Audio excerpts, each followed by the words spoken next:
Just making sure his stream's getting up and working here.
Good morning, everybody.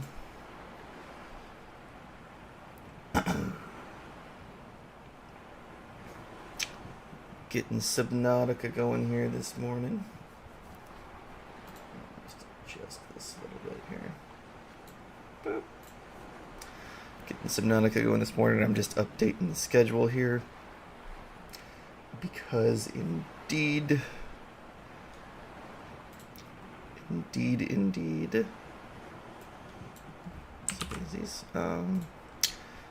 Taking Christmas and the day after Christmas off, of course. So I wanted to, of course, update everybody about that. But make this smaller. There we go.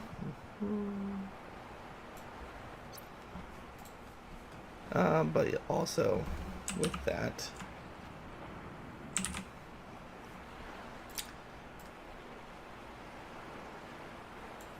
we're changing the schedule just a little bit here because with the holiday event for Fallout 76, we're going to be suspending the throwing knife challenge so that we can instead spend that time to hunt down the holiday scorch to get the new plans that are out for the event. In the process of that, we'll be able to help show everybody some more places to find those holiday scorched. And it'll just be a good time being able to work together on that.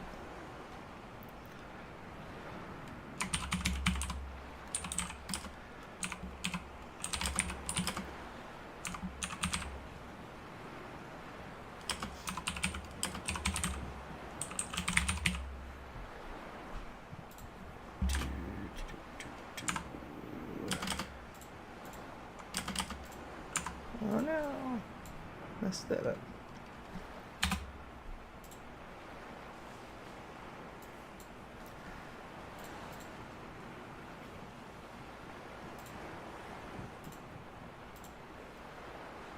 This is like 26.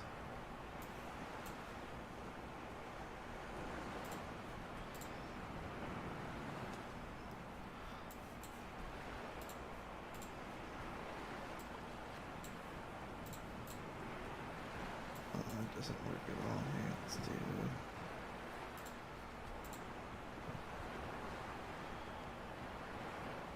Yeah, it's much easier to see right there. Okay. Let's save this as. Just gotta update the little photo here so that everybody can see this well. I want to make sure that everybody's made aware as much as possible.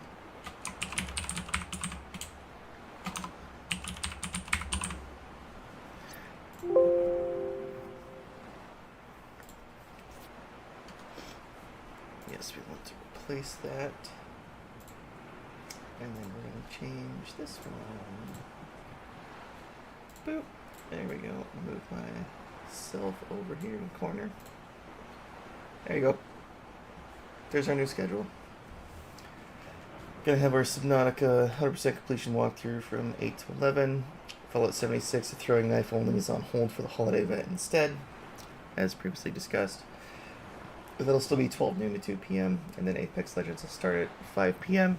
until we can't take the grind anymore and we just quit. As usual. And then December 25th and 26th, so Christmas and the day immediately after Christmas, there will be no live streams. Simple as that. Just so that everybody's tracking for this next Monday and Tuesday. And then, as normal, we won't have anything on the 30th and 31st because it's the weekend, but the first of the new year, we will be here. We'll be streaming as normal on the 1st. Yeah. Yeah, okay. So, I think without further ado, we can actually get into playing Subnautica here and make sure it all loads up correctly. Audio seems to be coming through okay. Good. Double check our stream here. Looks like we still have good connection. Everything's loading. Perfect. Right. Alright. So, without further ado, we're going to go ahead and get into this here. This is our updated schedule. Subnautica 100% completion walkthrough. We're going to be doing that from 8 to 11 as normal. The Fallout 76 Knives Only challenge is going to be on hold for right now because with the holiday event with the Holiday Scorched in Fallout 76 that we're trying to get the presents and whatnot, I figured we'd put the throwing knife event on hold. That can wait for a later date. It's going to be a long grind. We're going to focus on using that time to actually show where we can farm more of those holiday events and get more of those presents, get more of those plans and things. So we're going to focus on that instead for that block.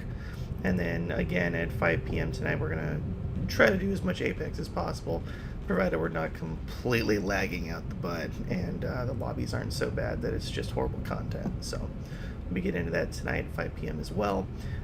Christmas and the day immediately after Christmas, so December 25th and 26th, we are not going to be having any live streams for those days. Going to be spending that time with family instead.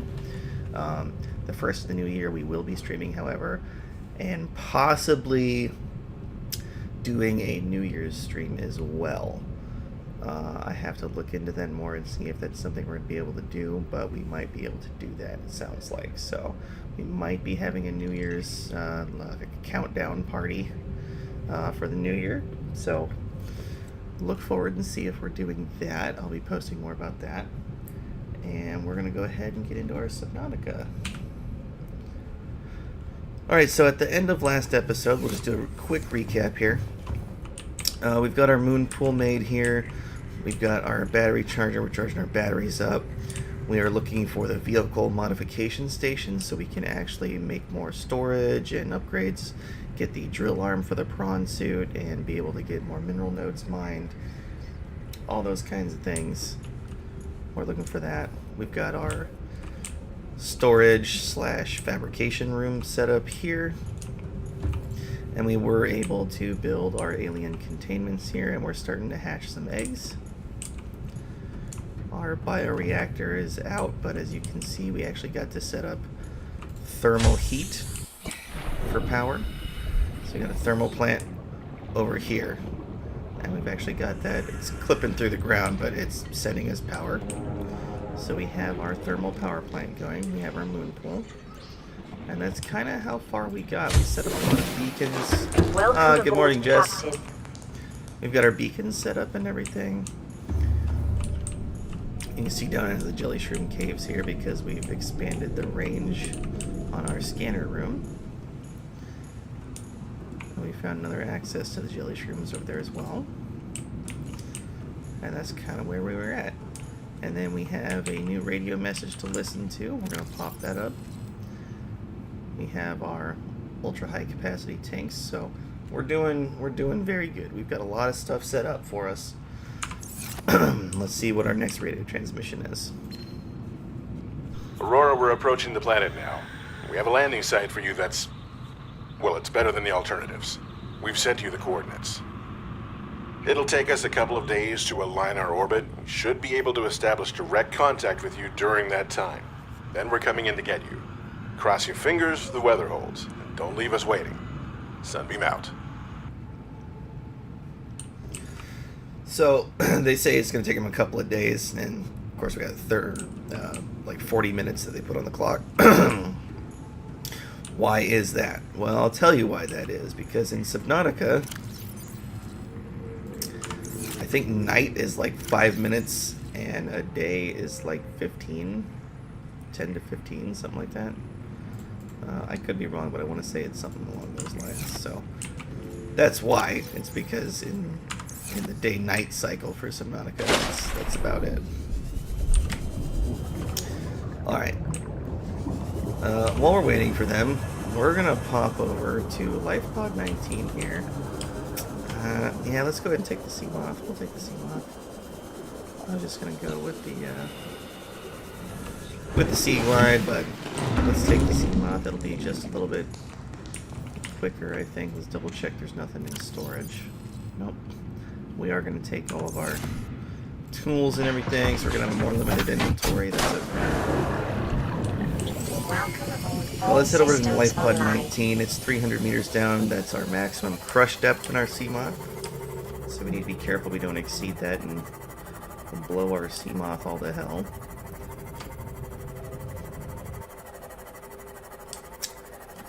But continuing to look for the vehicle upgrade console or vehicle modification station, whatever. I forget what it's called. It doesn't matter. We know what it is. Continuing to look for that, and it's going to be over this direction. So we're going to fly out into the dark abyss here. Don't worry. If you are playing this game and struggling with someone pooping your pants for you, one thing you can do is you can turn the ambient volume down so that the ocean sounds and all the whales and whatnot are not quite as terrifying. That can help. So about 185 down, close to the location there. There's actually some wrecks over here, and that's where we're going to be checking out here. Because we're going to turn the lights off on this Seamoth, I think. No, I think we're pretty safe over here, actually. We're going to try to leave the lights on so we can see a little bit better since it's dark. We're going to see what all we can find over here. Because if memory serves, this was another location that had a lot of more high-end stuff, and I'm hoping that upgrade console is over here. Oh, there's a whole bunch of quartz there.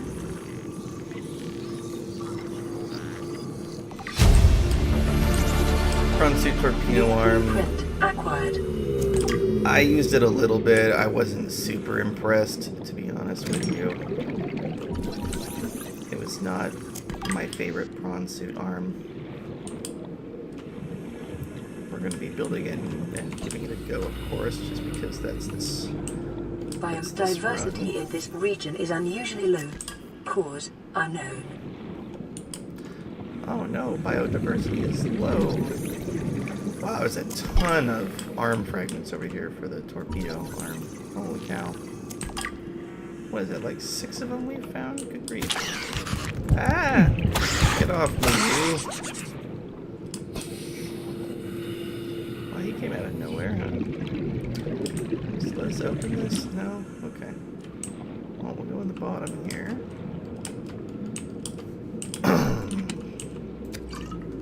Got some water. Is there anything hiding underneath one of these containers?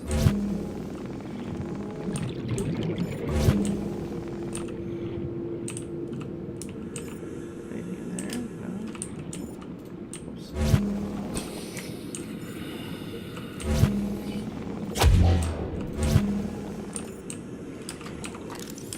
No, just that chair. Okay. Alright, we can cut through this door, though. Underwater basket weaving. I mean, underwater laser cutter.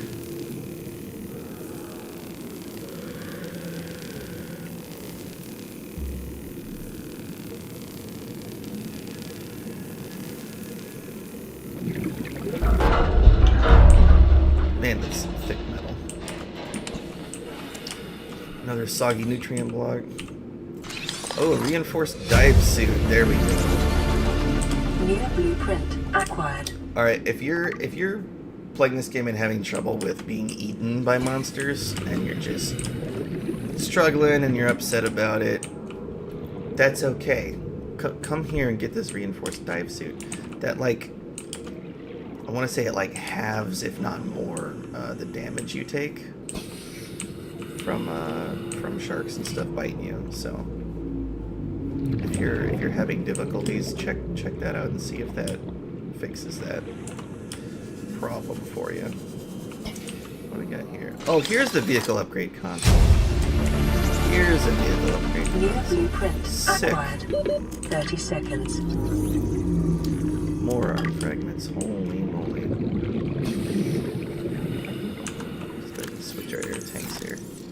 It's still going to play the audio for us running out of oxygen. It does every time. I believe that's fixed in below zero.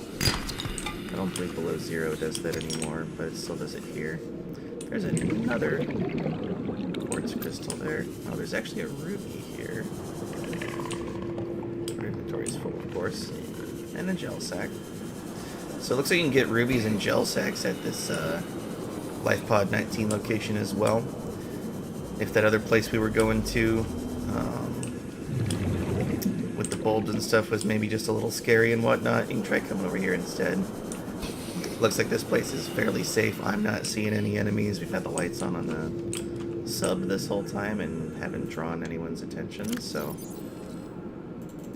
it's probably pretty safe to just come this location. Speaking of which, we're gonna pop in here so that we can get some oxygens. I think we just ran over a bleeder. Looks like we got one more thing we can cut into over here. Let's fill up our other air tank just to make sure we've got that under control. And we'll actually drink these here. Let's go ahead and cut into this door.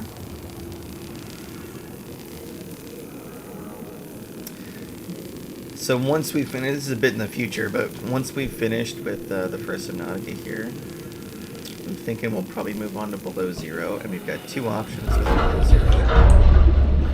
As far as with different runs we could do, I was thinking.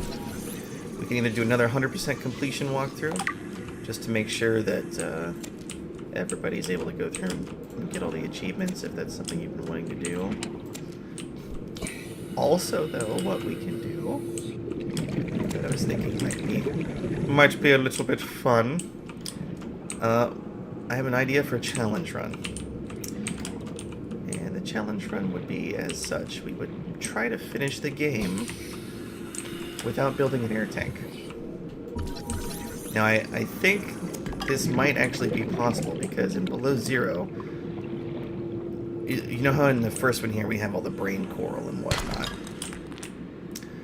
Well, in below zero, they've got an actual oxygen plant that gives you 30 seconds, I believe it is, of oxygen. And there is so many of them. And in general, the water is much shallower as well. And because of that, I think it's very, very possible. How much space do we have here? Okay. Because of that, I think it is actually very, very possible. Just grab these two things while we're here. To actually complete that game without building an air tank. I think it's a thing. I think we could probably do it. Our inventory's right in proper full now. We should be able to go over this life pod while we're here, I think. A lot of Reginalds in here too. Those are actually the best food, fish-wise, in the game. So while we're at LifePod 19, integrating new PDA data. oh look, there's another capsule, but we are in fact full. There's no PDA in here. Signal location uploaded to the PDA. Integrating new PDA data. Integrating new PDA data. We're gonna drop titanium, because we can get titanium super easy anywhere.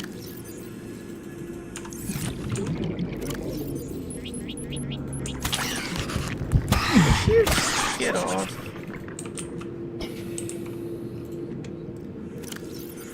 little fishies, man. They think they own the place, you know what I'm saying? Let's drop all this titanium. Titanium is very easy for us to get other ways, so I'm not gonna worry about that right here. We'll grab it if we have space, but I want to see what's in this time capsule. This is the second one we found on this run. Alright, last time it was just a thermal blade. Cross your fingers. Let's see if we can get something a little bit better out of this one. What'd he give us? What'd he give us? Give us a marble melon seed, a large filtered water, an ion cube, that's nice. Plasteel ingot.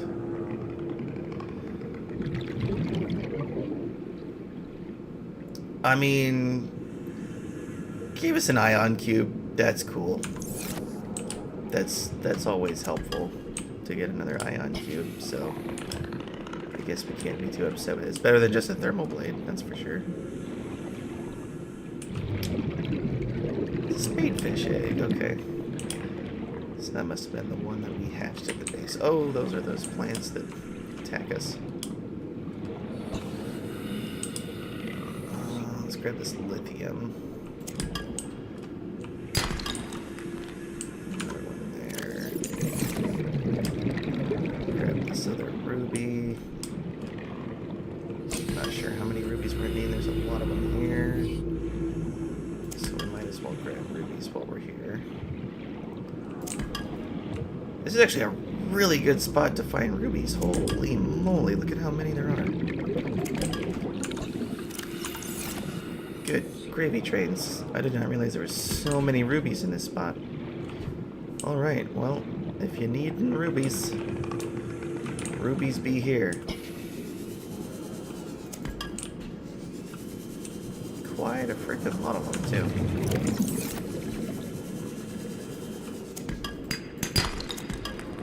Some lead. Alright, we got everything at the life pod. Welcome aboard, Captain. Still got 26 minutes till the Sunbeam's here. Sunbeam that says they're here to rescue us. And in case anyone watching does not know, spoiler warning, but the Sunbeam is not going to rescue us. That would be far too easy. That is not what's going to happen. That would be far too easy for us.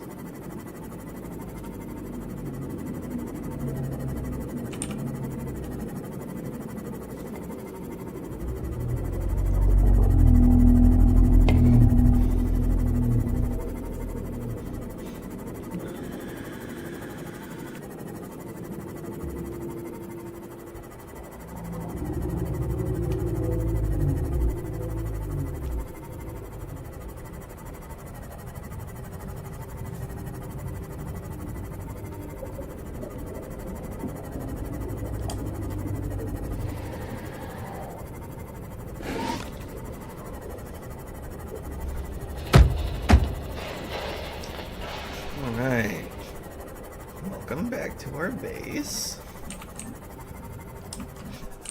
We are now going to be able to do our upgrades and stuff that we want to do. Welcome aboard, Very Captain. exciting. So because the Sunbeam's coming in, we're going to have to change what we were doing a little bit. You know what, we're really going to need to build another desk over in here. Oh, I'm carrying the wrong stuff. We do have that marble melon seed, so we can actually plant that now. We built these planters just for that purpose. And start growing some actual plants for us here. So I think bio was this bin. Yeah, we'll put another gel sack in there. Yeah, we have a ton of rubies now. And a little bit more lithium, which is always good. The ion cube will not place in there. That plasteel ingot he gave us. Yeah, we'll put the ion cube in this bin, I guess. And put the 2 titanium in here. grab the rest of the stuff out of the sea moth.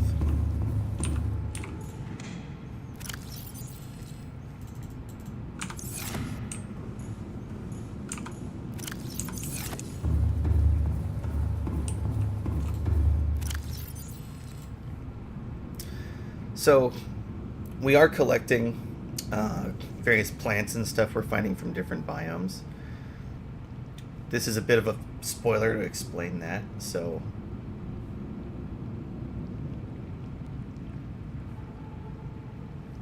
I'm gonna... This eye stalk and this ghost weed seed we got, we are going to be using these later on in the game, but I'm going to go over that when we get to that point, and we're going to find them again later. So don't worry about that. You don't have to get these now. This is going to be for a story thing later, but we're going to go over how to get those and show you exactly where to get these when we get to that point in the story. So you don't have to, if you're trying to follow along, if you don't have these, that's totally fine.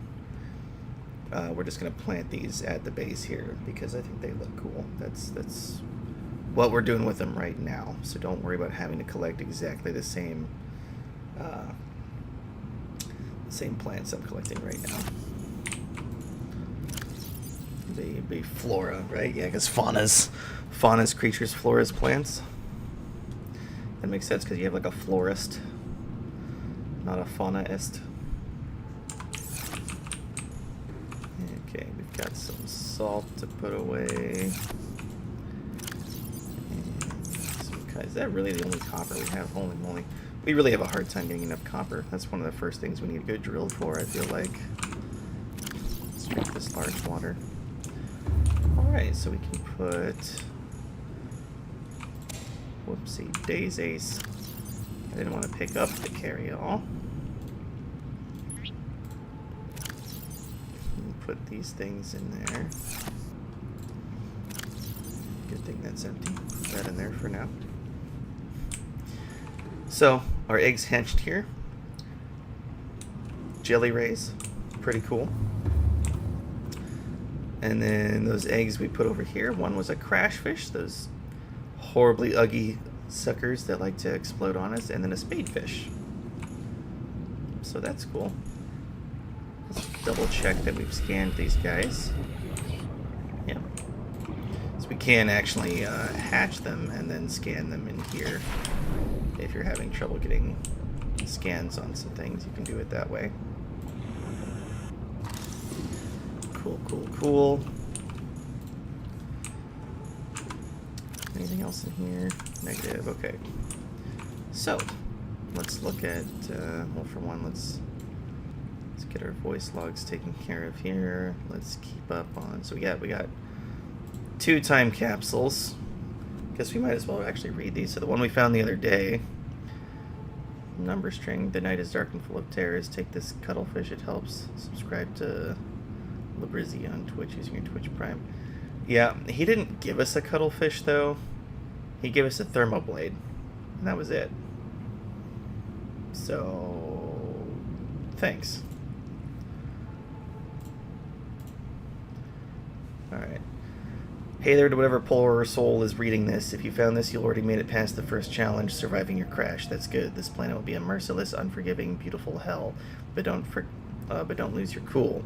I've left you some stuff that saved me plenty of times, and that I hope will be of great use to you as it was for me. Just endure, and you will also find a way out of this pool, and get rid of this pesky virus that I'm sure your AI has been bugging you about. I really hope for your best, and that you will enjoy my old toys. From all my heart, good luck. You will need it. The only survivor of the Altera capital ship, Aurora. P.S. Not everything here wants to eat or kill you. Just look hard and you will find friends, even here. That's actually a really well thought out message. So if you're not aware, when you finish the game, before you finish the game, you have the option to leave a time capsule behind. And then there's a whole bunch of those time capsules from everybody finishing the game. And people can find those time capsules you leave, and then you get to take a screenshot. You get to take a screenshot here from your game and put it in there, and you get to leave a message, and then you get to leave, I think it's 6 items. It's like a 2x3 little pod You get to leave 6 little items in for the survivor to find if they get your capsule. So it's a really, really fun mechanic. I'm really glad that the devs did that. And like I said when we found the first time capsule there, we're gonna make sure that sucker is crammed full of just amazing stuff, because that's the way I like to do it. So Officer Keenan's logs here. The light stick, the reinforced dive suit. Alright, so for blueprints, we have a few more unlocked. 19. The reinforced dive suit, we're definitely going to want that. Because there's no reason to not have it at this point. So, because we got the vehicle upgrade console, it unlocked a ton of different things we can build here. The Seamoth sonar, I've never actually used that. Seamoth torpedo system, I've never used that. The thermal reactor for the prawn suit, I've never used. The Seamoth solar charger, I've never used. I honestly don't think that this is even necessary, personally.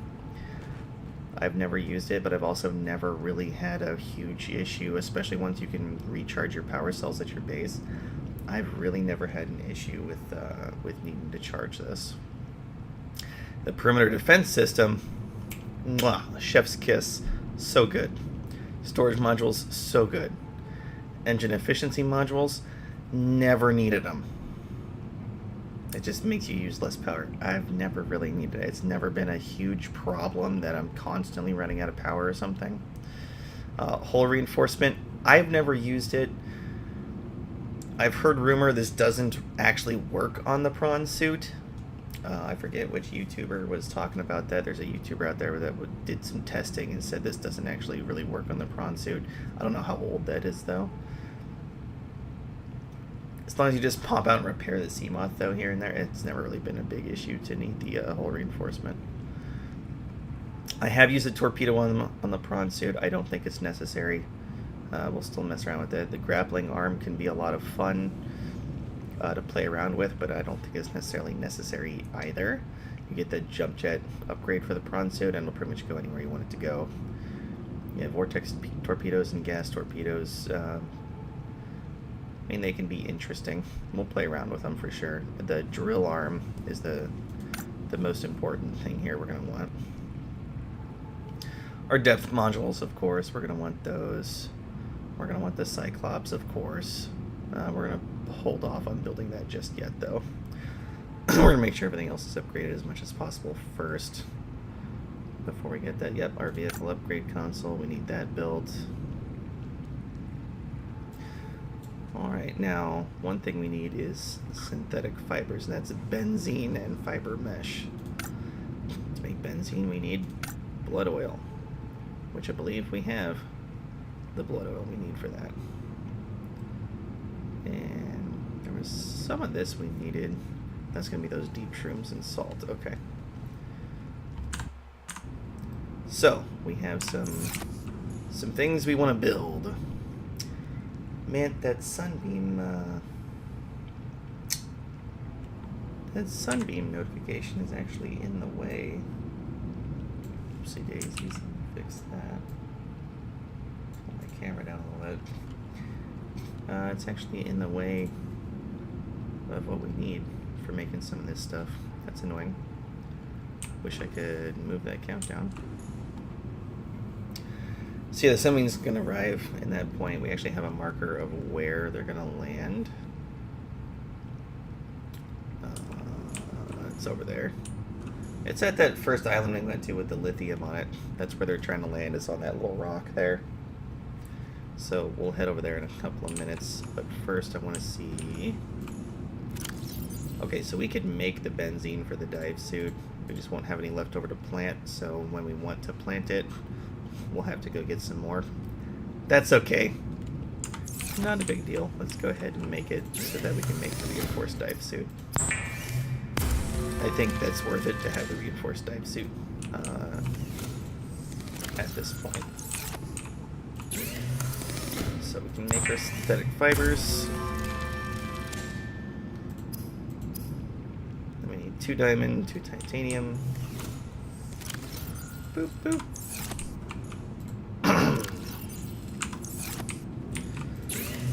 Let's go ahead and make that suit. It's going to make us take a lot less damage when things do hit us, which is always beneficial to take less damage. So reinforced suit and gloves. Radiation suit is no longer necessary. I'm not even sure where I'm storing that right now, to be honest. We're just going to put radiation suit in here. Somewhere, I'm sure, I've got the... That's empty. There we go, there's the helmet for it. Rename this Radiation. Oh, hello, back. Everything go good with your appointment?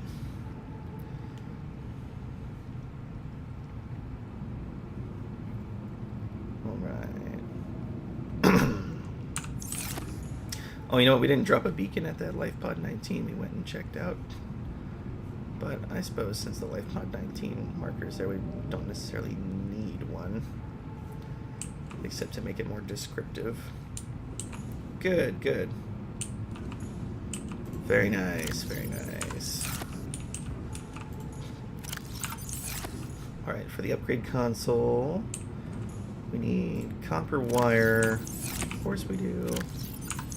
I don't believe we have copper wire, and I don't believe we have enough copper to make the wire. Yeah, we got 1 piece. Copper is definitely the one thing that I seem to have the most trouble having enough of on this run.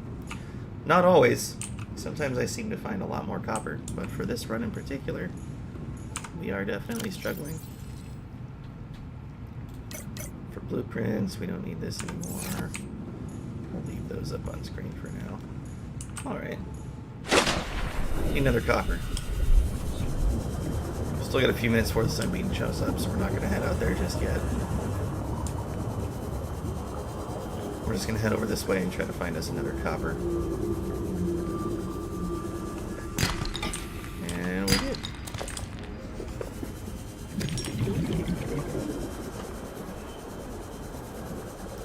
I want to get this drill arm for this prawn suit, because then we can go to those copper nodes and get us a good bit of copper that way. And then we won't have to worry about it so Welcome aboard, much. Captain. Did I not grab my other copper? I did not. Go ahead and make that. Drop this salt off. Drop that silver off. Grab our copper wire.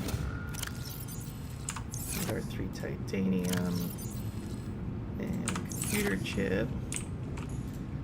And then, where did we put our fabricator? It's not in here, huh? It's not in here. What? It's not on us. Is it in here? No. Did we put it in here? Yes. There we go. Oh, vehicle upgrade console fits right here next to our battery charger perfectly. Looks super cool. Alright, so now we can actually edit our Seamoth here. So instead of Seamoth, what should we name this here? What should we name the Seamoth? Who else do I got in chat besides Jess? Do I got anybody else here? If I got anybody else here besides Jess, tell me what you want the Seamoth named. We'll name it. Don't make it too risque.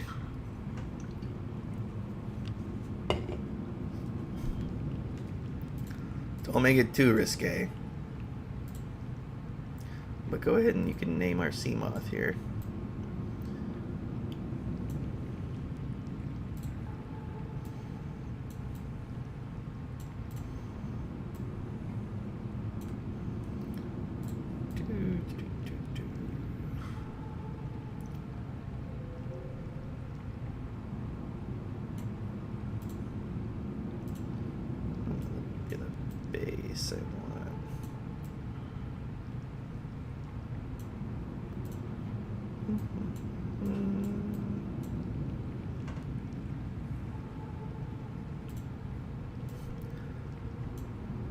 Well, we had somebody else here.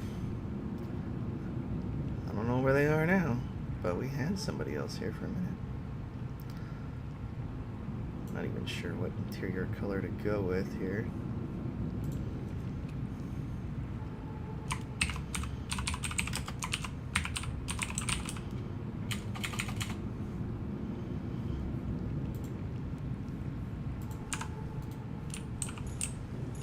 All right. Well, because no one else in chat wanted to name it, for now we're going to call it the Yellow Submarine. Because we all live in a yellow submarine. Or something like that. Whatever the Beatles said.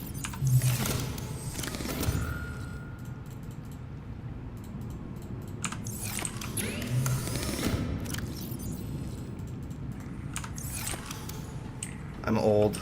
I still know the Beatles. I feel like that's not really much of a thing anymore. Are the Beatles still popular? There's a question for the ages. Are the Beatles still are they still relevant?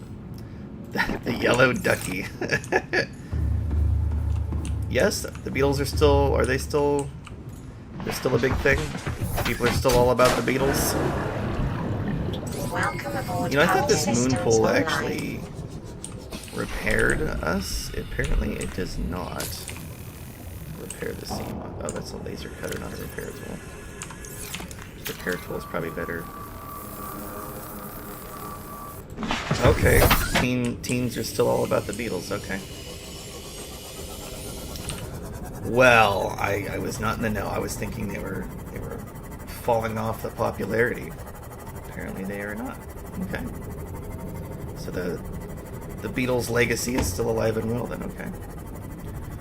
Well, in honor of the Beatles, then we are in a yellow submarine.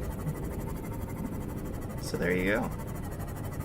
I gotta admit, I was never a huge Beatles fan.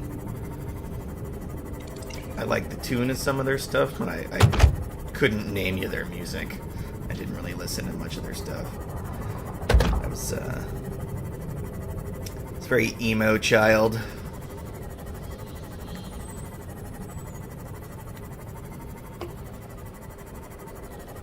I liked all my good angsty teenager music. All my grunge. Blink 182 and My Chemical Romance, Black Veil Brides.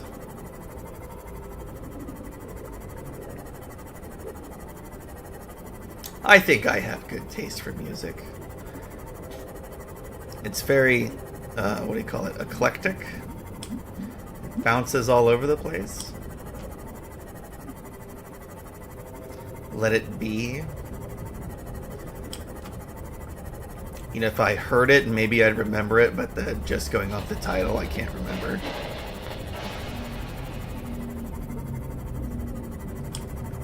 So here's the island we were at before. The Lithium Island. Or as we labeled the Beacon Island Alpha.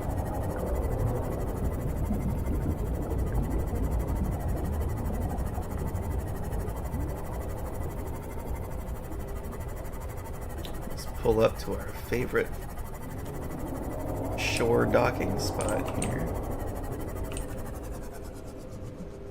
I'll actually turn this so that we can get to the cargo compartment a little easier.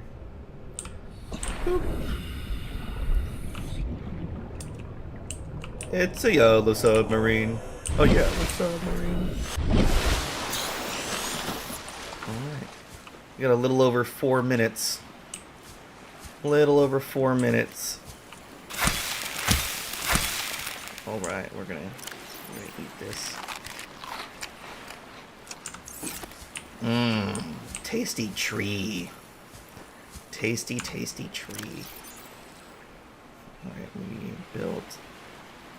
built that. You know what, we do need to build this stasis rifle and see what that's like. Pardon me. Over here, just burping up a storm.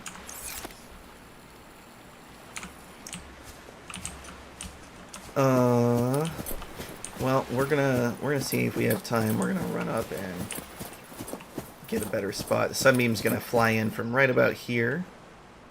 Right about here is where the Sunbeam's gonna come in. This is gonna be a very cinematic moment in this game. One of the great cinematic moments in this game, I think. And there's a nice spot to view it all on top of this mountain here that I found on my last playthrough.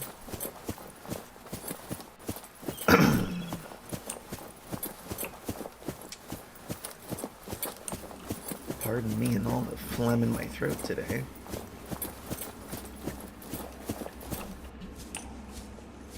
Looks like that goes down.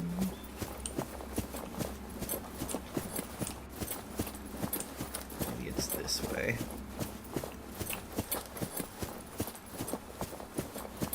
Yeah, it might be this right here. Yeah. It's a nice little overhang here where we can see, yeah, they're gonna try to land on this little fairly uneven spot here. Now this is a smaller ship than the Aurora. You saw how huge the Aurora was. I think we can get a good look over here. Yeah, you can see how massive the Aurora is. That's bigger than this whole island. This Sunbeam here that's coming in for us is definitely much smaller.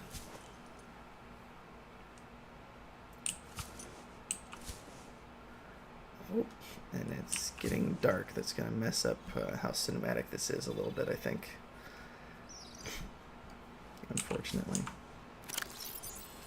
Let's go to our inventory. I do want to throw a flare. Whew. I'm not even sure how far that went. That might have gone off the island it went so far. I can't zoom in, so I don't know. Okay, well, I thought it was transitioning to night, but then the sun's up. I don't know if the game forces it to be daytime when the Sunbeam shows up or what. But I swear it was going to be dark. Okay. Whatever, we got 50 seconds till the Sunbeam's here. And there's this strange alien-looking structure over here that we completely ignored and didn't talk about last time we were here because I didn't want to talk about it at the time. For reasons that you'll see here in 36 seconds. And here we go, Sunbeam in 30 seconds. It's going to be coming in here. Oh, what's happening?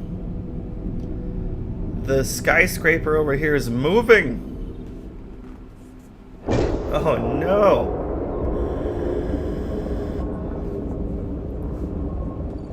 If you know, you know. If you don't know. If you don't know what's about to happen, I'm very sorry. Very, very sorry. Survivor, we see you. Man, I don't know how you held out down there. We broke an atmosphere, and we're descending towards the landing site. Is that a building down there?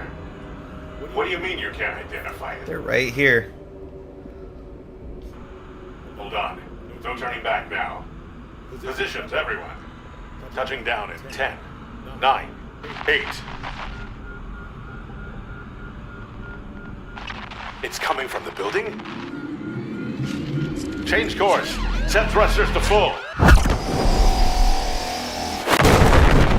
Ah! Sunbeam, no! Not the Sunbeam.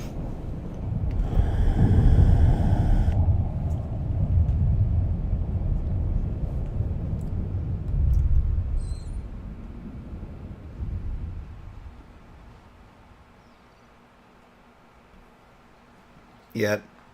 So it forced it to be day because it's dark again. And that is it. Your PDA doesn't make any noise about it. It's not like, oh, the Sunbeam has been destroyed in the atmosphere. Nothing. You character, of course, doesn't say anything through the whole game, so they don't make a comment, but the PDA usually narrates what's happening. PDA doesn't even say shit.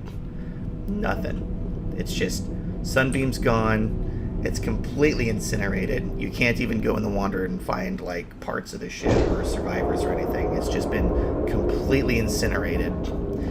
And if you hadn't figured it out at this point, this is the same weapon that shot down the Aurora. It's just the Aurora is so much bigger that a lot of it survived the actual explosion. So yes, we were not saved by the Sunbeam. Now, there is a way. There is a way to save the Sunbeam. We didn't do it because we're not a speedrunner. You essentially have to get through the majority of the game before the Sunbeam actually comes in to try to save you. There's key points in the story that have to be completed first, and then the Sunbeam, it doesn't land though. All that changes is that the pilot instead decides that he's not going to try to land on this small island because it's too dangerous. Alright, so we ignored Purple Tablet last time we were here. Here's another one. We'll go ahead and pick that up now. I think it's an appropriate time in the story now.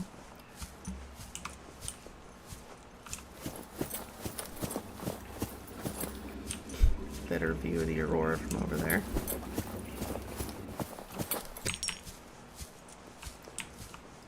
Nothing in there. We're just going to check out some more of these caves since we're here on the island. I want to say down in here somewhere there was a whole lot more resources we didn't get last time. I think this was it right here.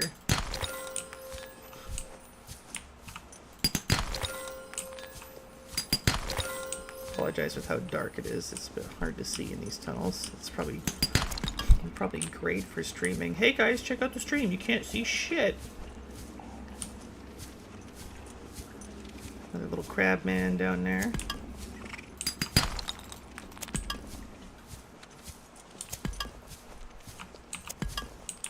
He puts the tool away every time he picks something up, so that's why it gets dark.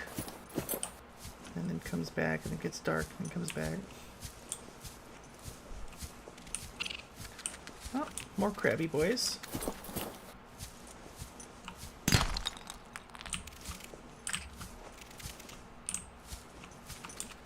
Okay, I broke the rock, but it didn't give me anything. Is my inventory full? No. That's strange.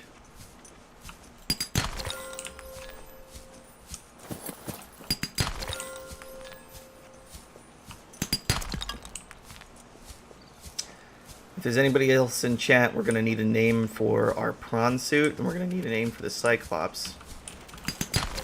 We've already named the Sea Moth, the Yellow Submarine. Oh! Ow! I didn't do anything to you, crab man.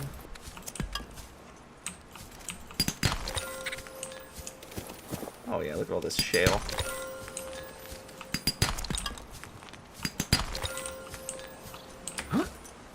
There's a lithium there. We can't grab it. It's okay. Oh, the inventory's full. Already? Oh my lord. There's just so many resources here. We just can't grab them all. We just counted like at least 4 more pieces of shale here. At least 4 more pieces of shale. Okay, so we're on the... yeah, the south side of this island here now. I'm going to go ahead and slip around this side as we can. Be a little bit quicker.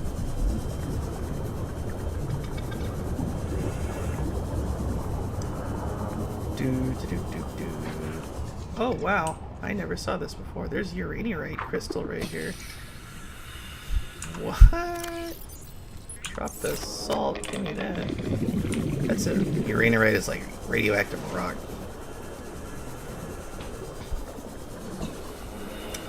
Does anyone know, because I don't remember, does anyone know what the name of the exosuit from Alien is that Ripley uses to fight the Queen Alien in Aliens? There's got to be somebody in the chat that knows. I feel like that would be a great name for the prawn suit. Whatever they call those exosuits. Unless it's literally just exosuit, I suppose that would be a lame name. There's got to be some interesting name they have for it, though. Alright, here's the original purple tablet that we saw that we skipped. We're going to scan it.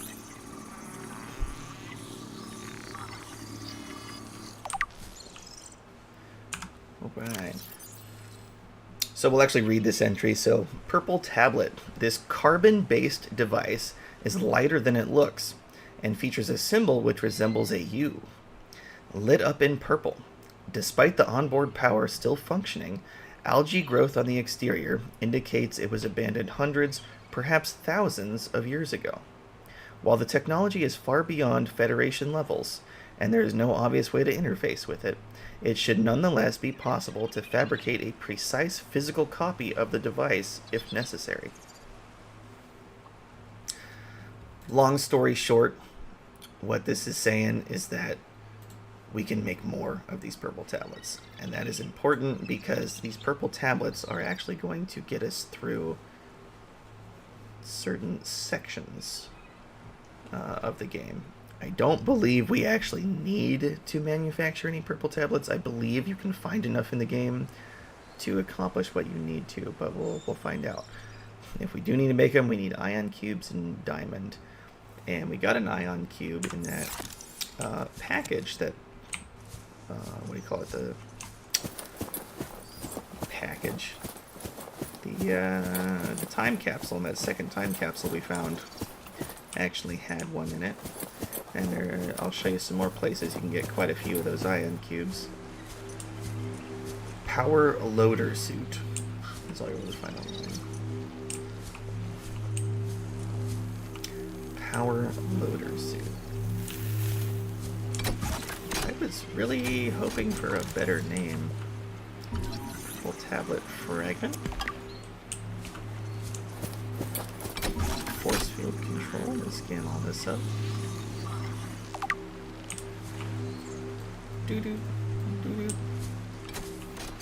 Alright, so this here is what shot down the Sunbeam, this gun, and we see there is some kind of alien force field here. And when we get close, it automatically opens and it's showing us a spot and it says insert tablet. Well, we have two, if we look at our inventory, of these purple tablets. Force field control terminal. This device matches no known technologies and is likely alien in nature. Power is being routed via the terminal to the nearby force field. The technology is far beyond anything encountered before by the Federation. Nonetheless, there is a good chance it functions like a regular lock and only requires the correct kind of key. So long story short, you'll find these force fields in the game. Gotta put a purple tablet in the control console to open up the gate, basically.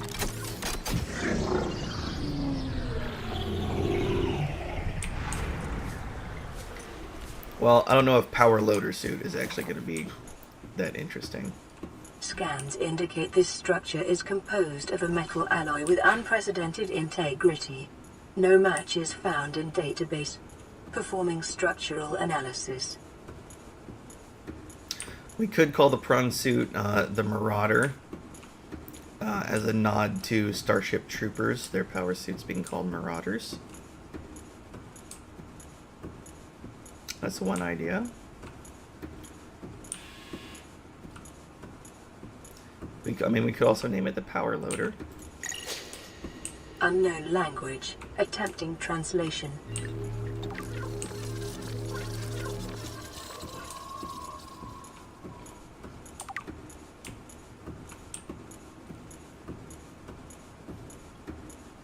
So you can see here we've got another ion cube.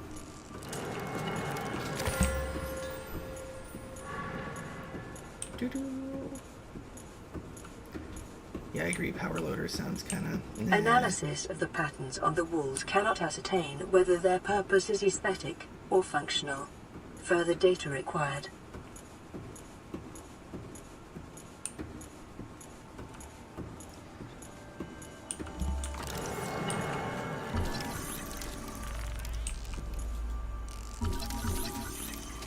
Scan this cube. Ion cube. This green mineral substance has no entry on the periodic table and an unprecedented ability to store huge amounts of ionic energy within it. Likely grown artificially. Cubic appearance suggests it has been cut from a larger deposit. Each cube contains the equivalent ionic energy of 5 kilotons of TNT. Under the right conditions, the energy could be released in a controlled manner, likely used as batteries, but would require a substantial power source to be recharged. Assessment: valuable energy source. And then the data we got from the alien terminal. Discovered inside an alien facility, it was not possible to translate any useful information. However, scans have returned some information on the device itself. It is likely a solid-state computer, although there is no clear way to interface with it. On approach, it began producing a low-frequency radio wave containing complex but recognizable data patterns. It is likely the alien species which designed this technology evolved or genetically selected sensory apparatus to, quote, hear and understand the information being broadcast by the device, and to communicate back. The mental processing power required to perform this kind of telepathy would imply the designers were considerably more physiologically developed than the common human. Assessment: further research required.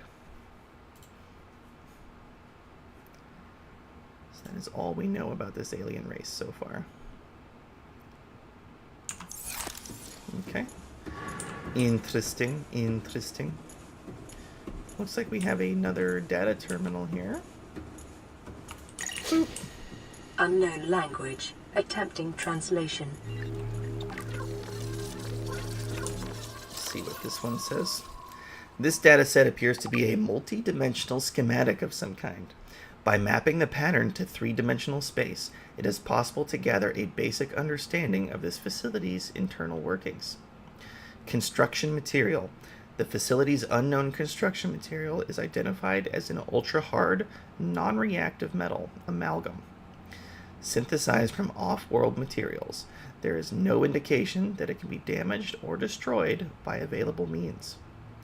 Power. The schematic indicates the facility was to be powered by a separate, self-sustaining power plant located elsewhere on the planet. The location is not listed, but there is evidence the designers intended to harness the planet's natural thermal energy.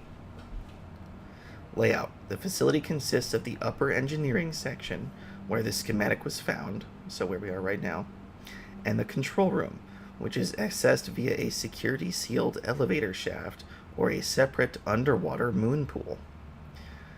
So there's probably another way into this facility underwater. Control. The control room in the lower section houses the only known way to interface with the facility. However, the schematic does not detail the operation procedure or installed security measures. Get this voice log out of here.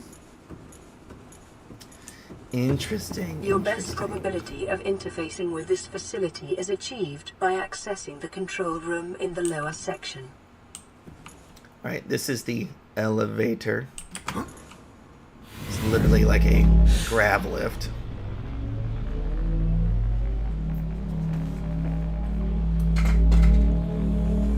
Ooh, fun.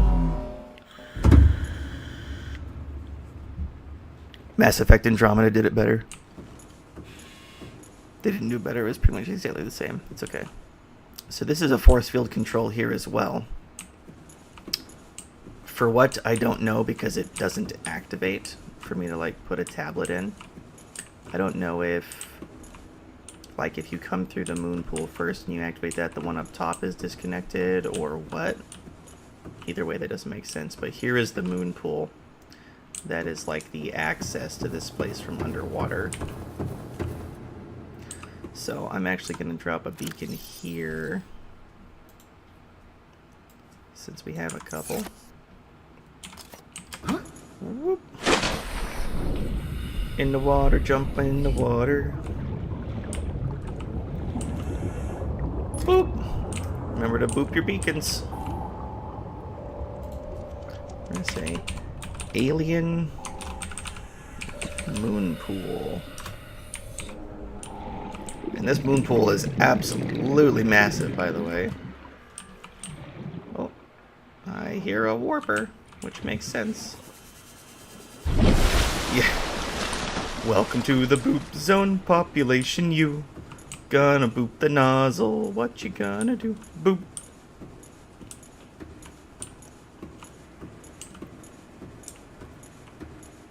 Continuing on with our exploration here.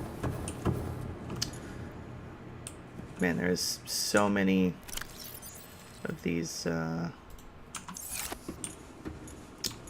beacons on screen. We're just going to turn all those off for now so we can actually see better. So we see here there's an alien rifle. We'll scan that up. We're going to keep pressing on, though, instead of reading that entry, because I feel like we've stopped to read a lot of entries. I don't want to slow us down too much. We can read more of those entries later. It's another ion cube. So that's, what, 3 that we found in this area. It looks like there's another doorway through here. Aha! This is an archway. We're going to come back to this archway. We're not going to investigate that yet. Make a mental note that it's here. We're going to be back for it in a minute. We're going to go up first.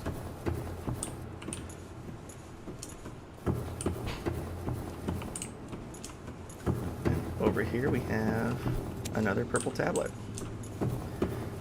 So we found 3 purple tablets on this island. We used 1 to get into this facility, so we should still have 2.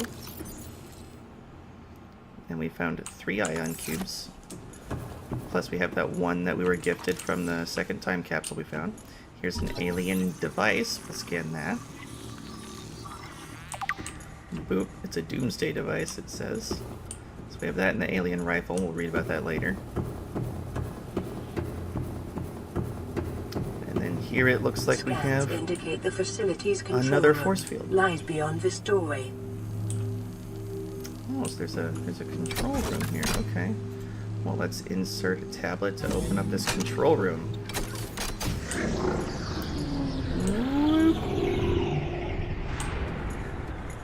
Alright. Some nice creepy architecture. And this is definitely a control room.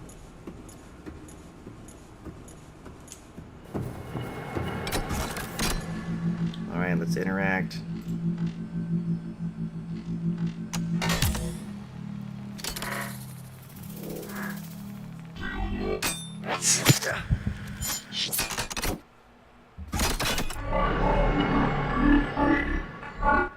The control panel is broadcasting a message. Translation reads, "Warning, infected individuals may not disable the weapon. This planet is under quarantine." So, 2 things. 1, that gives us a crap load of information right there. So, 1, if we do a Translating self-scan. background broadcast. Downloading summary to databank. If we self-scan ourselves. Self-scan complete. There we go. Bacterial infection in your system is progressing. Detecting skin irritation and immune system response. Further data required to identify bacterial strain. So we are definitely infected with something. We've seen some creatures going around here with like those green pustules. They are infected as well. That's where we got it from. It's just being in the water on this planet. And we've been, you know, filtering the water to drink it. We've been eating fish that are in this water. So we've contaminated ourselves because of that. And what we learned from that translation is that this is indeed a weapon. I mean, we knew that because it shot down the Sunbeam, but so this is a weapon, and the planet's under quarantine, so that gun is there to keep things from landing on the planet, and likely to keep them from leaving the planet as well, because whoever designed this place didn't want anything to come here. The second thing I find interesting is our PDA, she wasn't able to translate the other data we found, but somehow was able to translate that.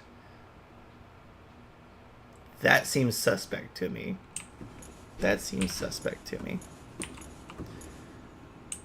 So if we come up here, scan this alien arch. Boop.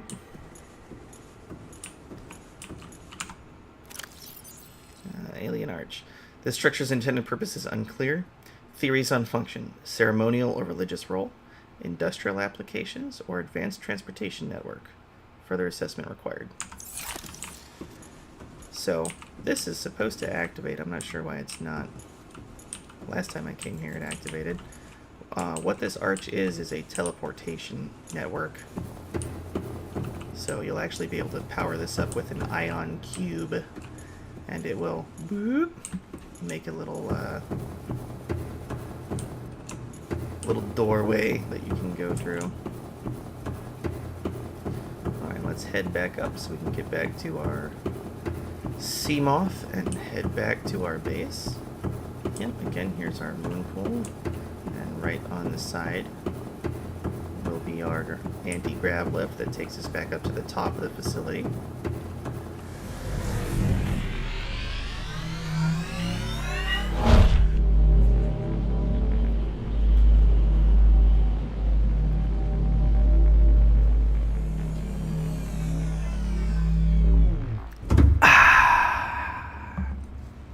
This is everyone's daily reminder to make sure you drink water. I know we don't like water, everybody hates water, but it's important for life. It is life-sustaining. Drink your water. Be good viewers, drink your water. Everybody be good humans. If you're not a human, that's okay. Pretend you're human, try to fit in. Try to fit in like being a good human and pretend to drink water. We don't discriminate around here. Non-humans are totally allowed to watch.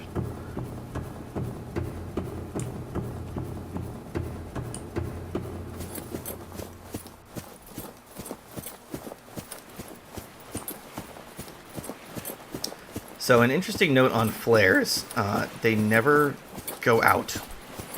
If you throw a flare out somewhere, they just stay lit indefinitely.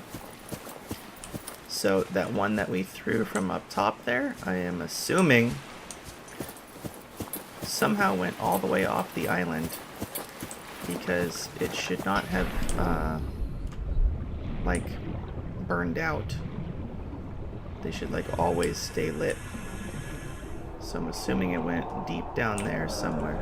So you can actually see the alien facility we were in. It goes way down here in the water, so the moon pool is somewhere down in there. Actually, if we turn our beacons back on, yeah, you can see alien moon pool is down in there.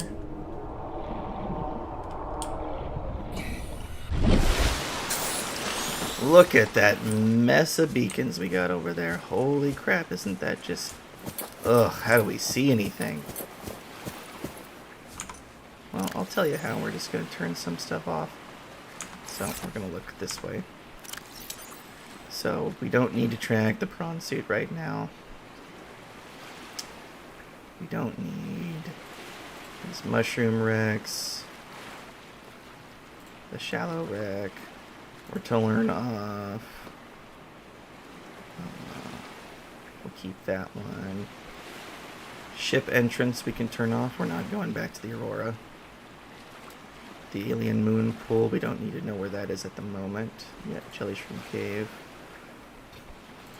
This area we don't need. Edge of the Shallows we don't need to know. Keep our center point on. So change this to normal blue. Wrecked by Life Pod 6, we don't need that. Thermal vent, that's the one by our base there, I believe. We don't need that. Jelly Shrimp Cave Alpha, we don't need that. Life Pod 2, I don't believe we've gone to Life Pod 17.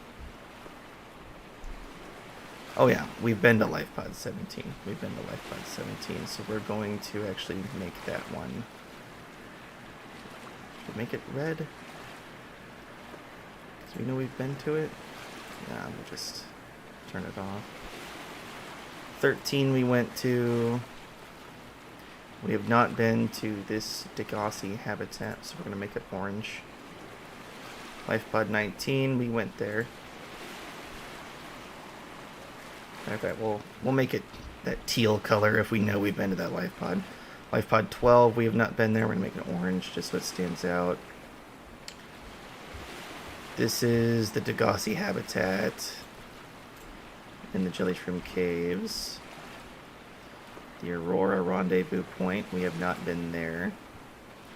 Lifepod 3 in the Shallows, we went there. We'll turn our cameras off, we don't need those.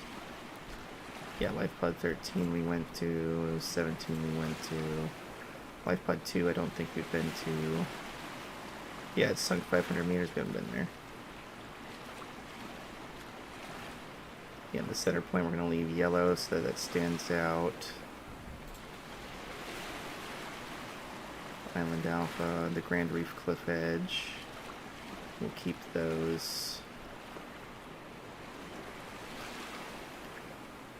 Yeah, the prawn suit will actually make that red as well as the sea moth. I guess we'll turn that on. There. That's all we need for now. Welcome aboard, Captain. There we go. Cleans up our screen quite a bit. Man. So like these ocean sounds do get creepy, but it has to be said, like the reef backs noise that it makes, that like it's a little creepy, but it's also like very I don't want to use the word like soothing, but like it's like when people turn on whale sounds to go to sleep. You know what I mean? Like it's somewhat comforting. It's like an interesting reaction. I don't know why that's the reaction, but a lot of people do have that reaction where whale sounds are like, we find them super cool and like relaxing. I'm not sure why. There's some kind of evolutionary response there.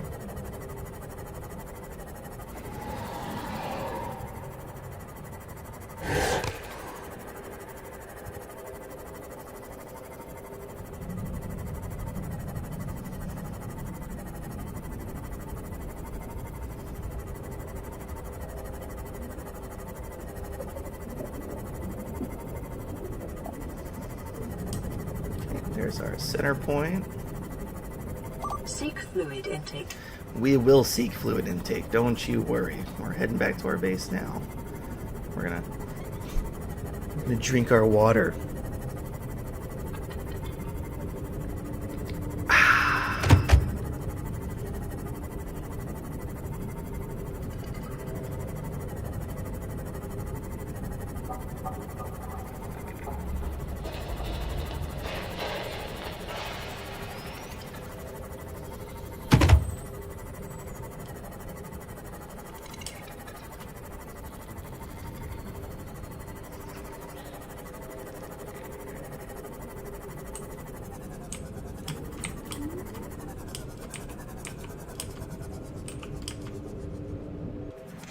Welcome aboard, Captain. Oh, thank you. Yellow sub is docked. Okay, it is charging. So the moon pool will at least charge the battery, just won't repair it if it gets damaged. Okay, good to know. Let's swap these batteries out here. Oops, daisies. Making sure we charge all our batteries up here. And we actually have everything else we had fully charged now.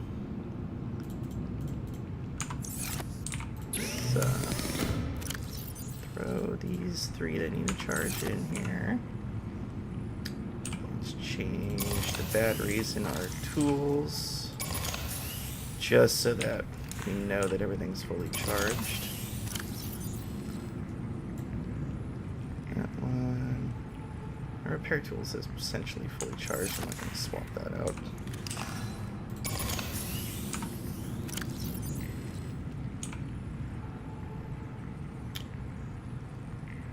Repair tool should be on 4. Laser cutter can be on 5. There we go. That's better. So we'll throw you in there.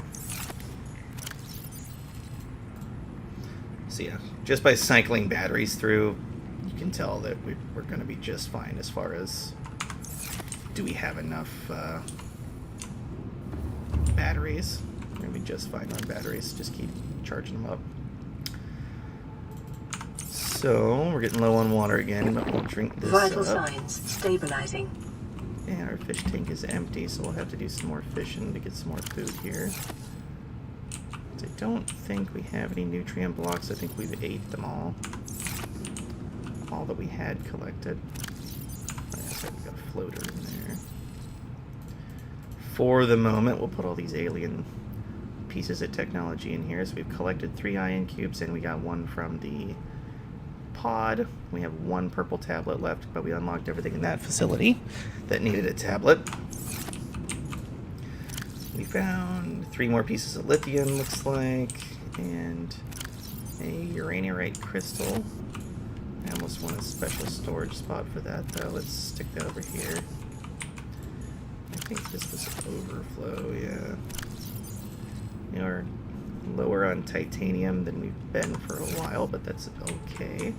Now, I think we loaded up a bunch of stuff in the prawn, or not the prawn, the yellow sub here. Yeah, so let's pull all that out. There's actually a whole lot more lithium in there we got from the island. Hey, Monty, you're back. It's good to see you, Monty. I'm glad you came back, man.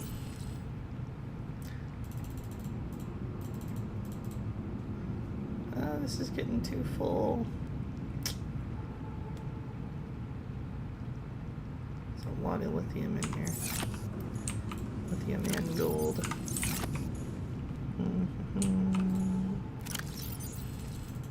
Just stick it over here for now.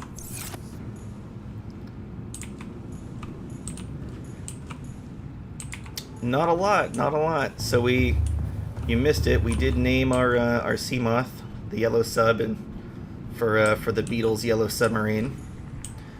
And we were trying to brainstorm names for the prawn suit and the Cyclops once we make it. We were trying to figure out good names.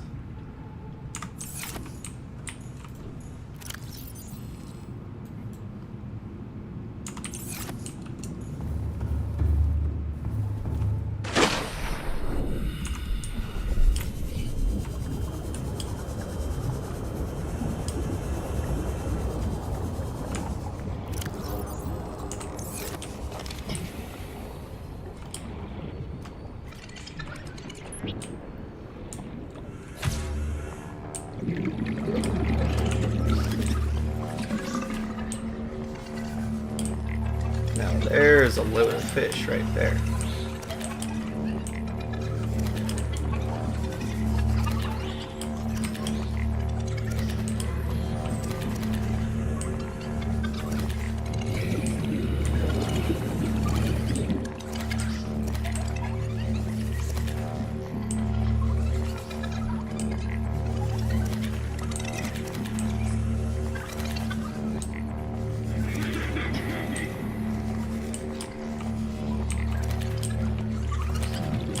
Mr. Rabbit Ray, you can leave, sir. We don't need you.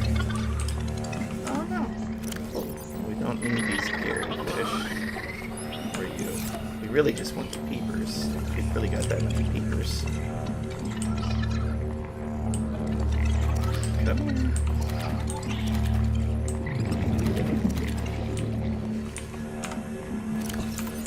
There we go. Can't actually pick that back up. That's okay. That can stay there for a minute. We'll fill up our fish tank here.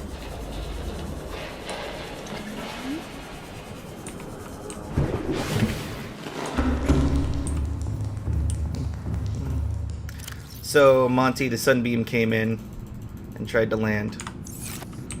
Just so you know, that's what happened while you were out.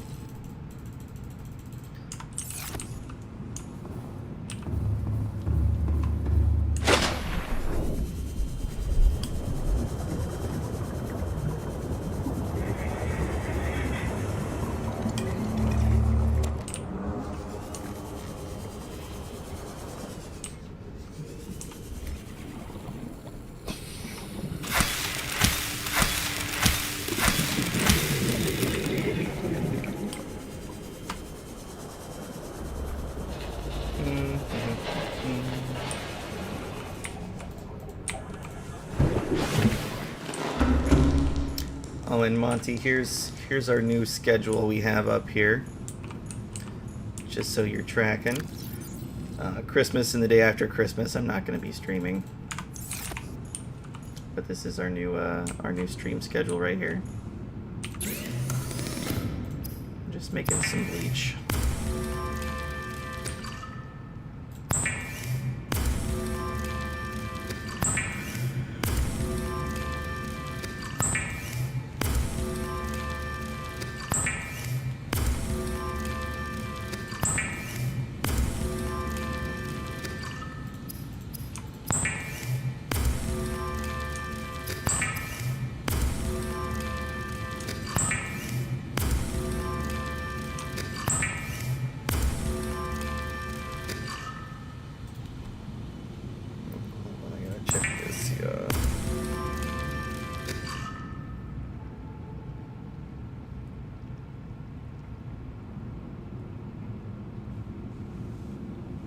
Yeah, Happy New Year 2024.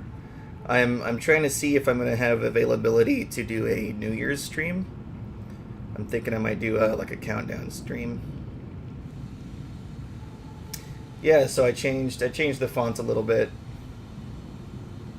It's not like super professional or anything, but I think it's easier to read.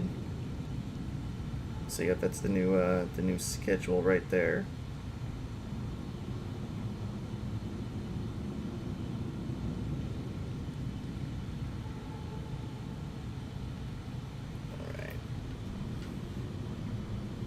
Right? Like a countdown to the new year? I think that'd be a fun stream. I think that'd be a good time, right?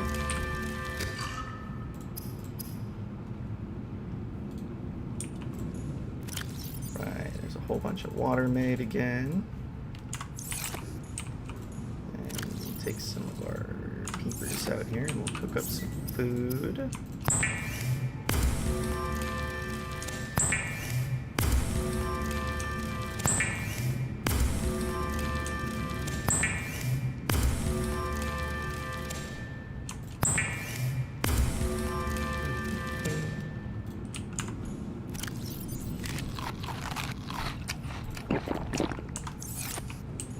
Everything topped off again. Perfect.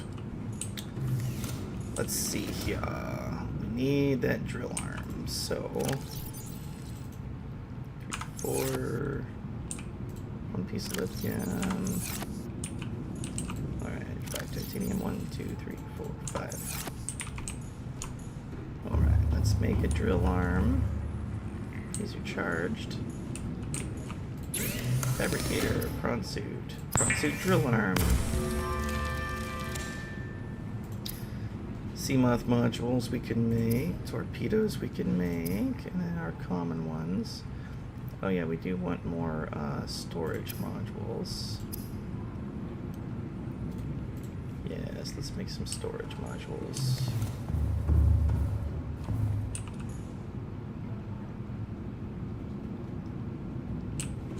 A Stardew Valley countdown stream. Okay. We could do a Stardew Valley countdown stream. That would be an idea. That would be, I'm trying to think how we could do that.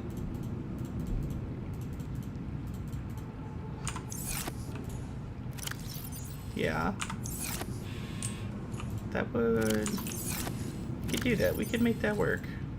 I think we could make that work, yeah. There's a whole bunch of storage modules made here.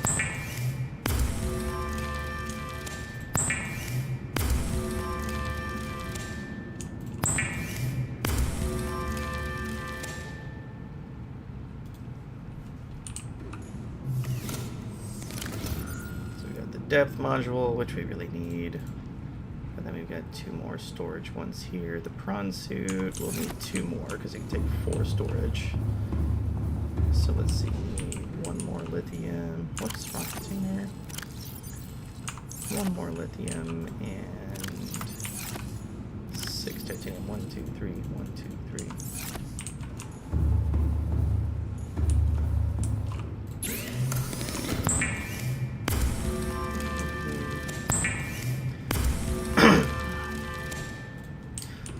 All right, if we do a Stardew Valley stream, what do we want to see from the stream? Is there anything particular with the Stardew Valley? Like if we do it for like the countdown. All systems online.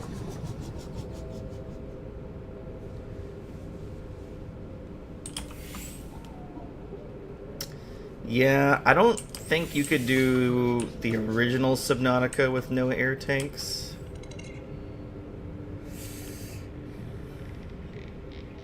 Maybe you could.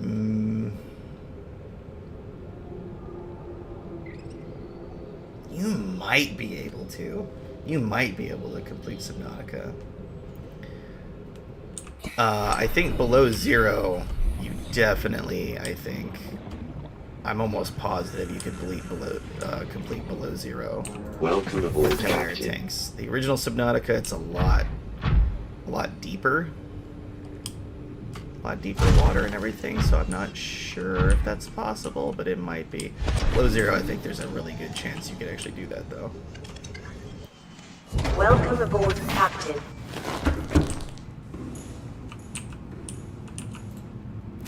Yeah, now I gotta think on how I would do a Stardew Valley stream. We're going to put one drill arm on. We'll leave the other one as the pincher arm. And then let's get all these storage modules on here.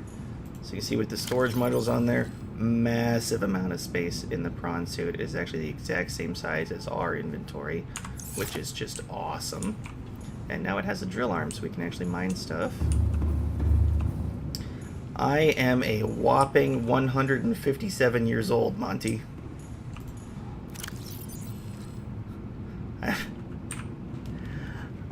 I'm turning 30 in February. Turning 30 in February. I'm an old man. Old man.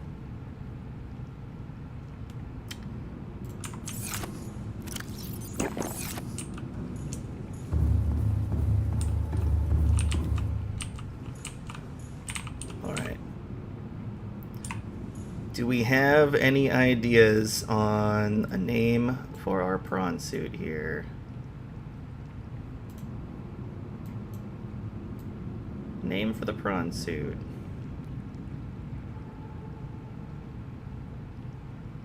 I'm trying to think of a good color for this guy. Oh yeah, big anime fan. Big anime fan. I'm watching through Attack on Titan again with my girlfriend now. And she's like freaking out over it. I was actually born in Japan, and one of the first animes I ever saw was Hayao Miyazaki's Nausicaa. And pretty much ever since that point, I've just been completely hooked on anime in general. Always been a big fan of it after that. Absolutely love Hayao Miyazaki's work. Man is a legend. Yeah, Nausicaa is amazing. Nausicaa is more of the American way of saying it. The Japanese actually say Nausicaa.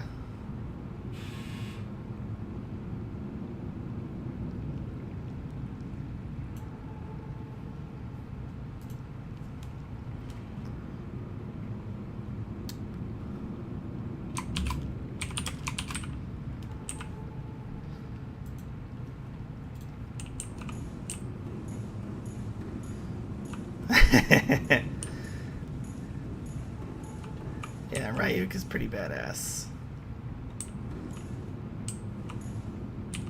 Are you talking about Ryuk as in the Shinigami from Death Note?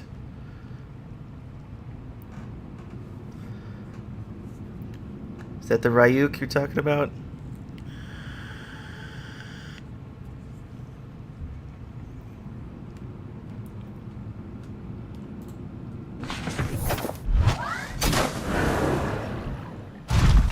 Because if we're talking about Death Note, we do have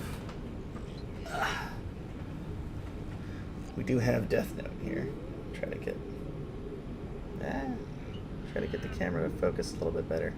We do have Death Note representation here.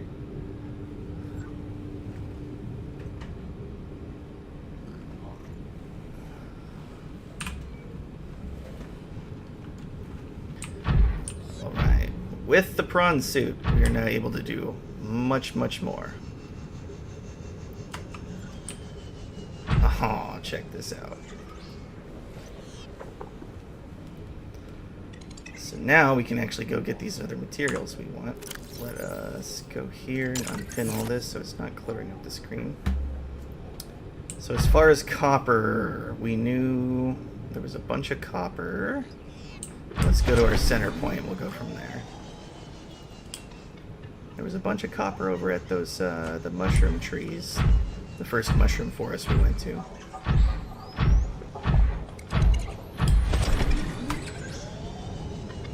Sword Art Online is amazing. Absolutely love Sword Art Online. Matter of fact, since we're in a tangent mode here, and we want to talk about Sword Art Online, we actually have Sword Art Online representation here. Yeah. We got our Asuna over here as well.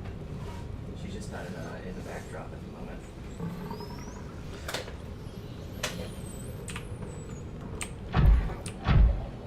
Heading over to our center point here, Coral Tube. Yes, it's quite the view, yes.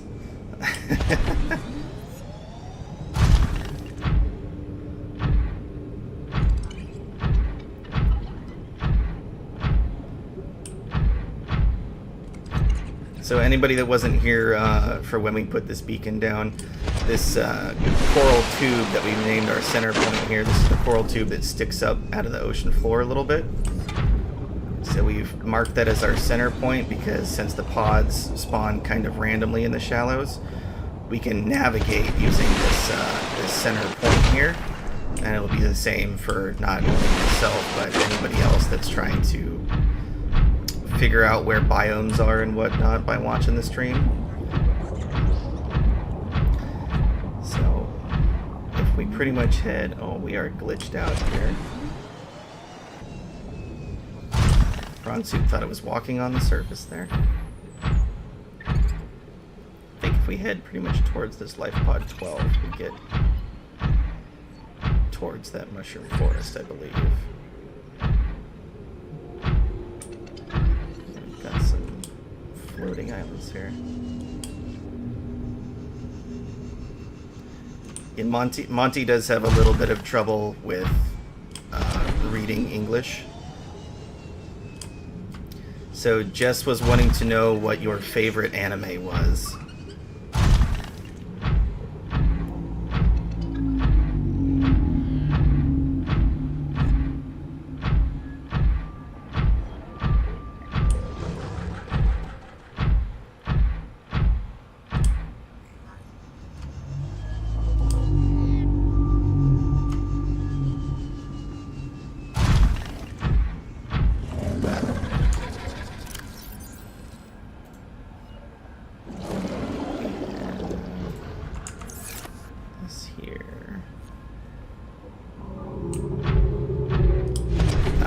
Forest is this direction. This is why we use beacons. So Mushroom Forest is right down here then. Yeah, here's Life Pod 6.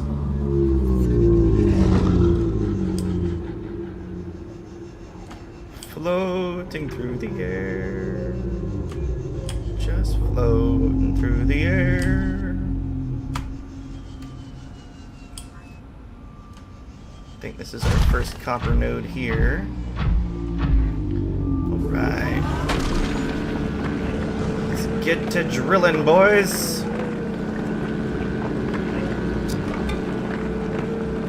Yes. So we were actually discussing Chainsaw Man the other day. That is a good one. I've seen the first few episodes. Chainsaw Man is very good. That is definitely one I have to finish watching. definitely one I need to finish watching.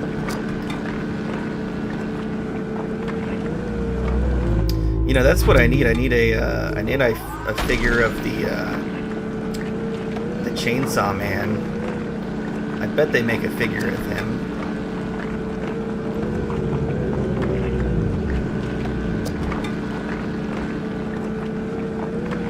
Jess, I think it's a little bit more of a comedic anime. Like there's some serious topics in it, but it's done in a very comedic way. Kind of like the Divine Comedy, like Dante's Inferno, where it's like it's serious subject matter, but it's done in a very humorous way.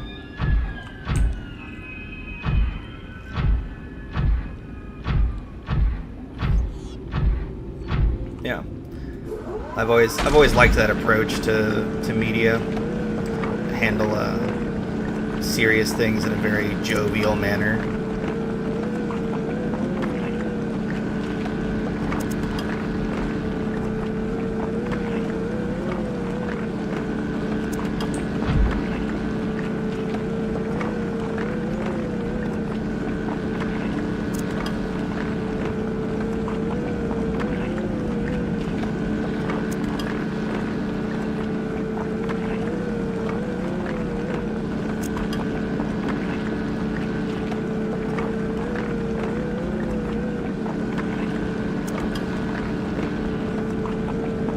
You know, I never asked, how old are you, Monty? And are you living in Russia?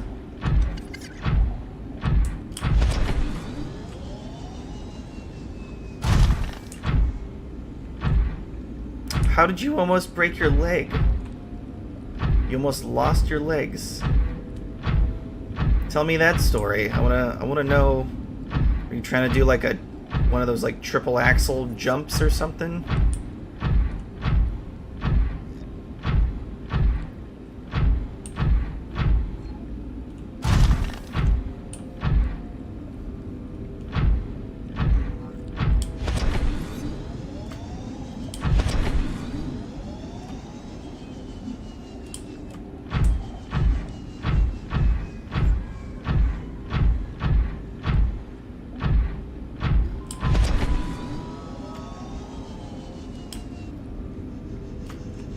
There's the other copper node. I knew there was at least two over here.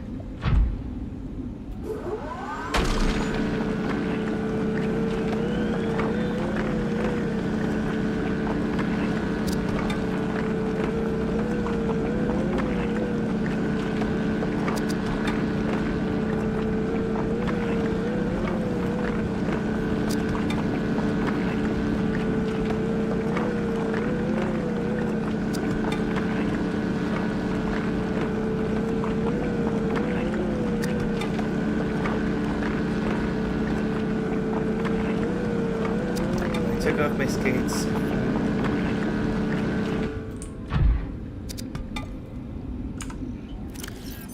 on here. I gotta adjust my chat. It won't show me the whole thing you said. Okay, so your coordination was not impaired? So once you took your skates off, you felt better then? You didn't feel your coordination was messed up? Did you have like a big fall? Did you hit your head?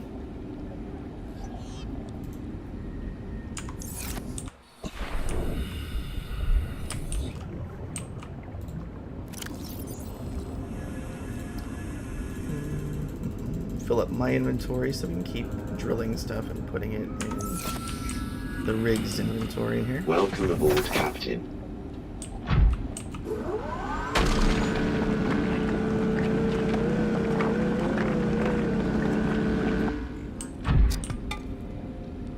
I think that's it for that node, yep. Oh, looks like there's another copper node here. Good. Is this salt?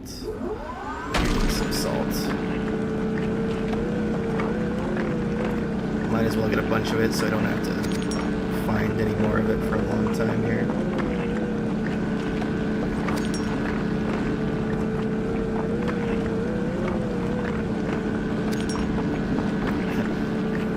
salt, culinary and sanitation applications.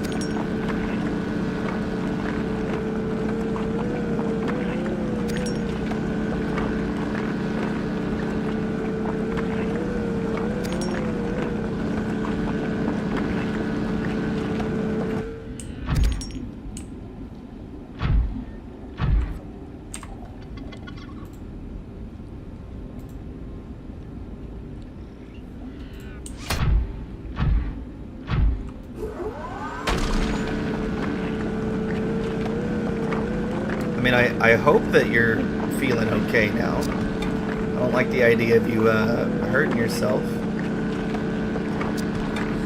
Okay, good seeing you, Monty. Hopefully you'll tune in again later. It's always good to hear from you, man. Yeah, go get some sleep. Thanks for the good luck. I hope you sleep well. I hope you feel better.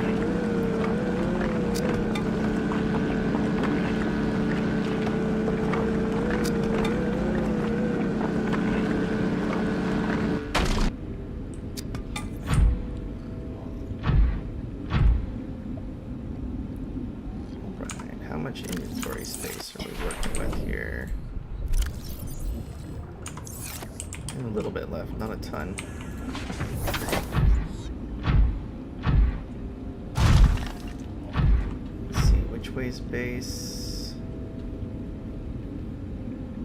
Back that direction. Okay, so we're back on this side of it. Well, let's head this way, I think, then.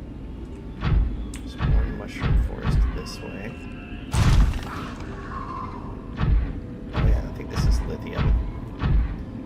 Definitely use more lithium. We always need lithium. Make plasteel ingots and upgrades. Always need lots of them. Excuse me. Get out of here. Bone shark deciding to be a brat over here and attack us. We're in a prawn suit, man. We have unlimited power.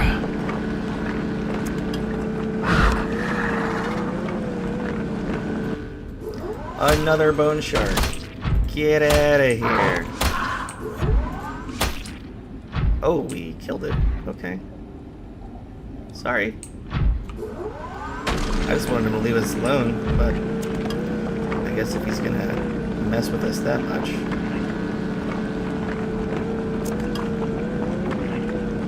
Definitely gonna be full on resources after this, I think.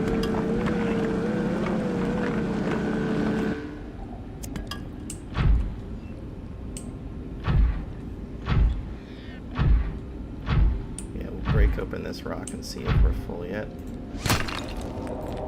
Yep, we are. Ooh, we do want that silver though. Let's drop the metal salvage.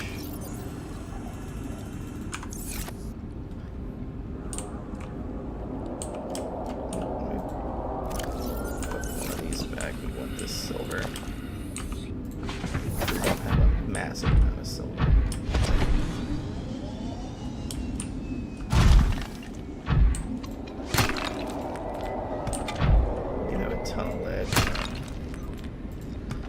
Massive amount of gold too. We really don't need any more gold.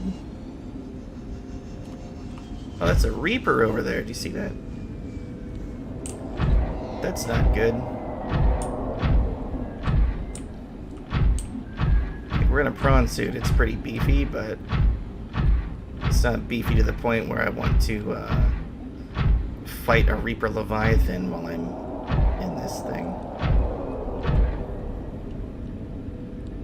We're actually going to hop out of this real quick and we're going to repair because we're at 85%. On the off chance that trying to get out of here, that thing does get a hold of us, I want to make sure we have fully repaired suit here. I have never seen a Reaper down here in this mushroom forest. So that's a little disconcerting. especially since we've got a full load of ore here that we're going to slowly walk back to the base with.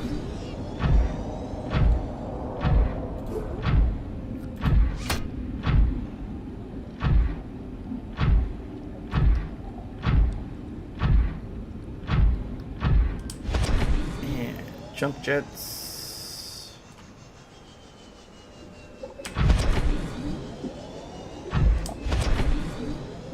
Yeah, see, without any depth modules, this prawn suit can go all the way up to 900 meters underwater before it's at its crush depth, which is very good for us. Because with the first upgrade for the Seamoth, we can only go to 300. I think Seamoth fully maxed out on depth modules goes to 900. And that's where the prawn suit starts, because it's so much beefier. Here's this other wreck. We've been to this wreck before. We've checked everything here out already. Let's keep heading back towards our center point and then the base.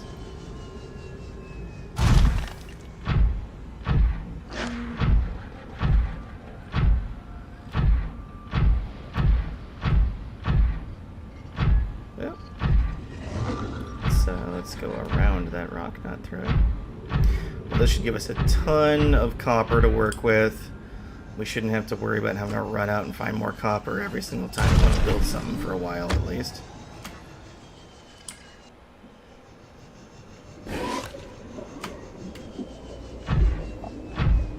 And I think it would make sense for us to see if we can't build that Cyclops submarine next.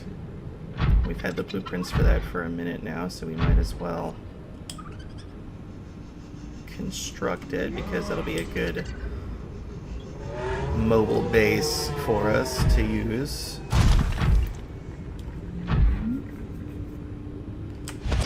This thing's struggling climbing the hill here.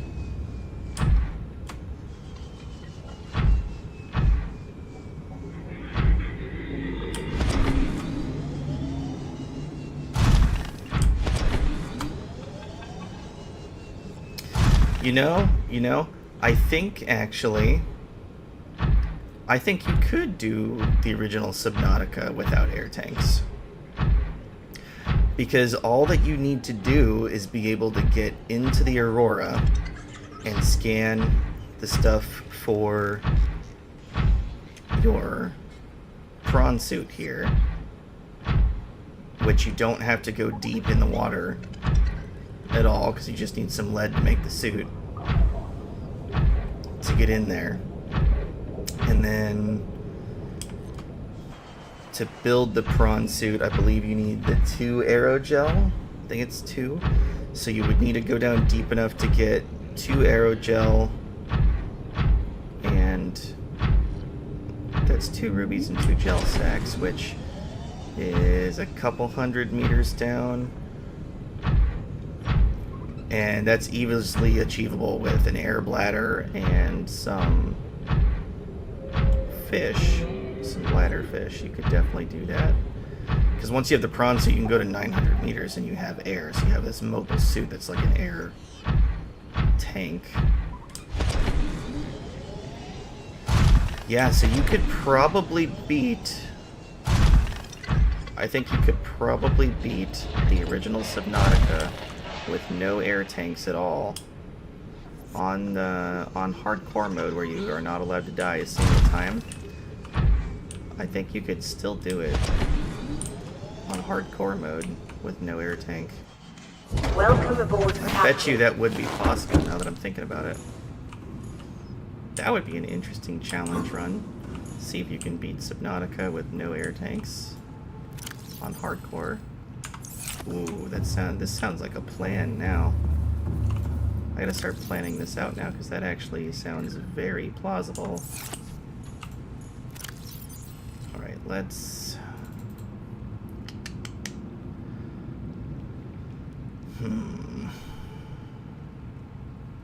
We're getting quite full of materials here. I have a ton of copper that needs to go somewhere. This is titanium. This is all like gold and silver. I was putting salt in this one over here, but maybe we should just put all the copper over here. It might be easier.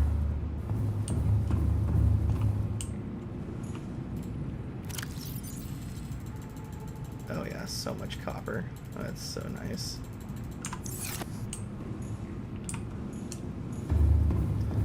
So much copper. That makes us feel better to have all this copper.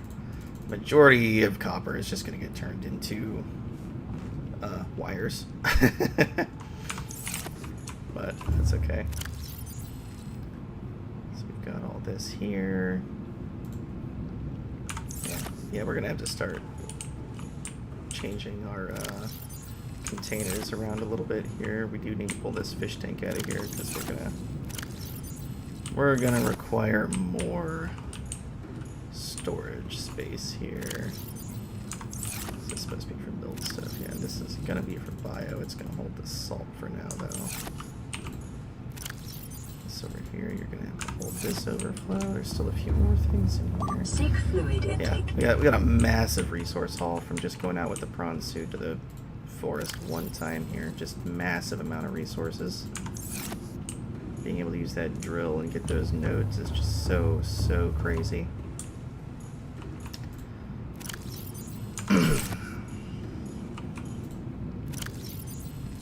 Yeah, this is more lithium than we can even store in here.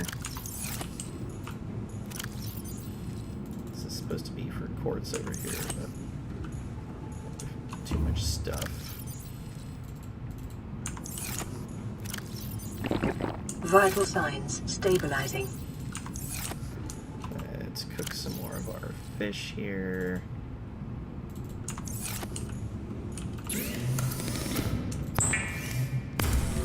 We gotta move this aquarium tank because we need to build a lot more storage containers in here.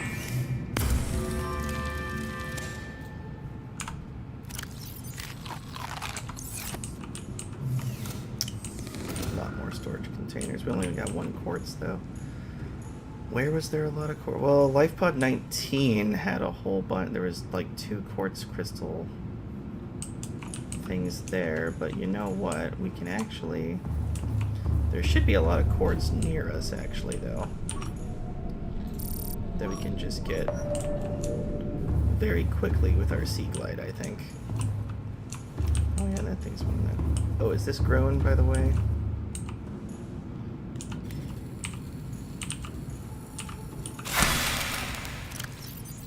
Gives us 4 that we can plant in there.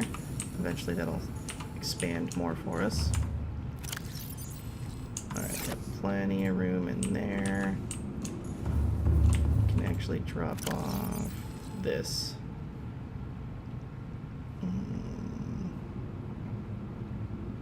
Do I want the other air tank? I got 225 seconds. I don't think I need the other air tank. Alright. Let's get some quartz. There's a whole bunch in here, apparently. Along with some crash.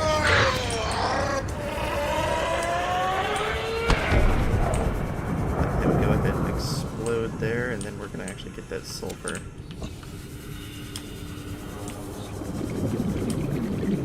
Yeah, there should be a whole bunch of it down here in this area.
fish go crash.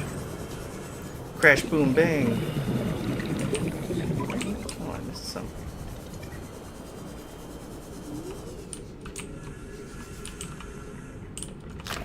Are you okay, sir? Oh wow, what is this though? You guys are mean. Safe shallows my butt. Those crash fish are mean.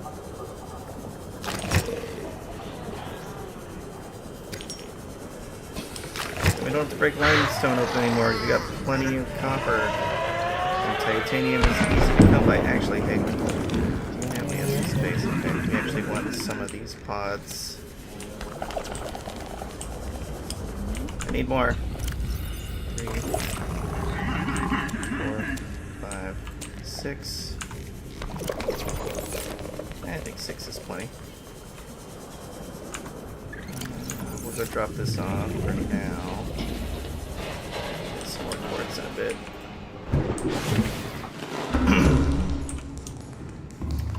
Alright. And actually, I'll drop you off for the moment. I think my fabricator's actually over here. Yep, and then 1, 2, 3 that need to get charged.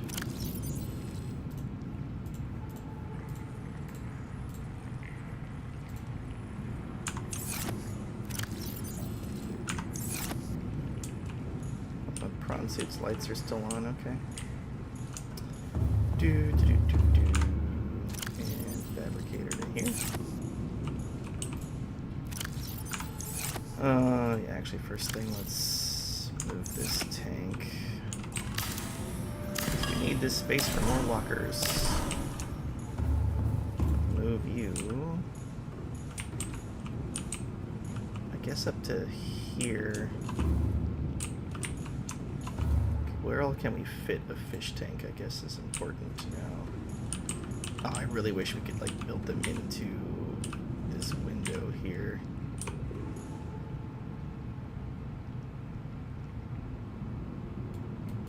Oh, whoops. Messed that up. Pushed the wrong button. Is that gonna... No, that looks dumb. Yeah, that looks dumb. I don't like that.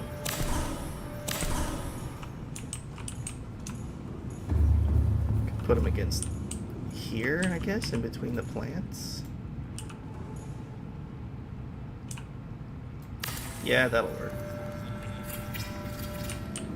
That'll work. We can get two fish tanks up here like that. Okay. Glass and titanium. Okay. Might as well go ahead and make that.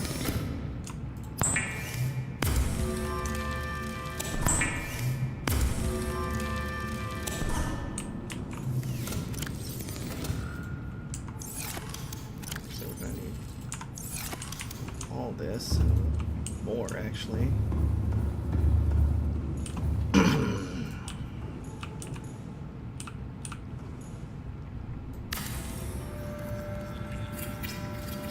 Boop. Oh, wait, what? There's 4 of them and another egg and another egg. Oh. If you have 2 of a creature, they start reproducing. I somehow never knew this. I somehow never knew this. These things are reproducing. Does that mean if I put, like, peepers in here, they would just keep reproducing a whole bunch of fish? I wonder if that works in the fish tanks as well, or only in these alien containment aquariums. We have to test that now. Because if they keep reproducing fish, then you never actually have to worry about finding fish ever again. You just collect them and they keep reproducing. We must test this out now. Okay, we're gonna put 2. Only 2. Oops, can we pick you up? And crash fish them all we pick up, that's funny. Okay. put Mr. Spadefish in here with the jelly rays. And then, yeah, this fish tank here, we're gonna load that up. 2, 3, 4, 5. Okay, there's 2 extra spaces in there. 3 extra spaces in there. But yeah, there's only 2 peepers in this thing. I'll take the crash fish out of here and put them in the other tank. I want just peepers in this tank. Oop. And actually, let's... How much room was in this one?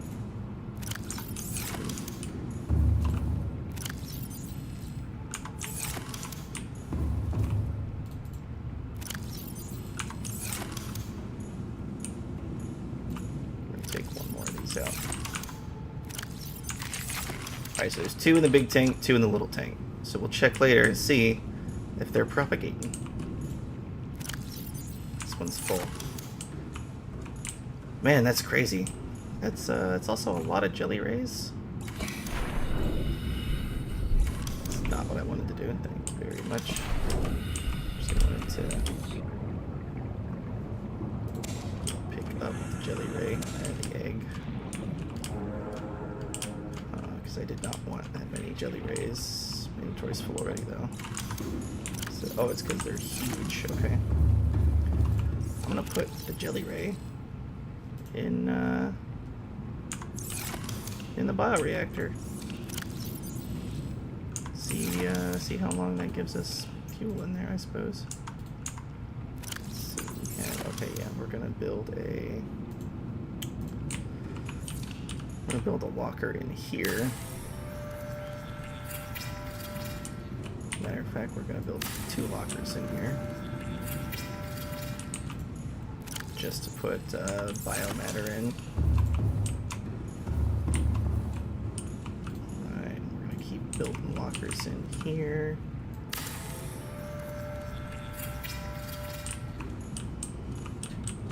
I don't think I have enough titanium to build any more, though. Have any titanium hiding out anywhere else? Or have we really used up all of our titanium? Yep, nope, that is it. Okay. Whoa. Oh boy. What are you? What are you? That's what I want to know, you freaky fish.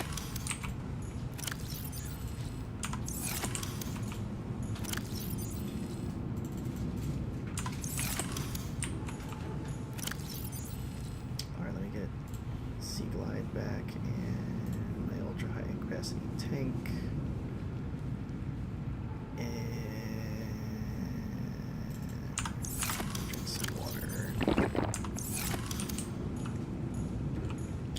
We need lots of titanium before we can do much more. What do we need to build our Cyclops? We need 3 plasteel ingots. We have 3 plasteel ingots. Okay, we need an advanced wiring kit.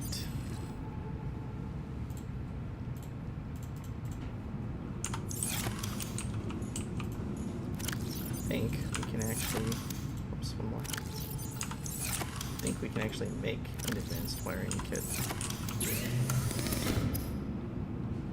It's just 1 more gold.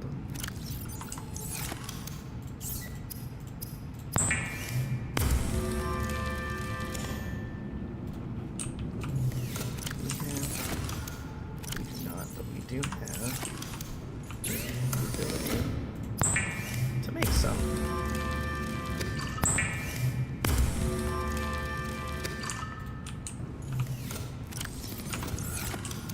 And then for enamel glass, make glass, but I think we've only, oh, we do have 3 teeth. So we actually can make the Cyclops right now. We have exactly the amount of materials we needed.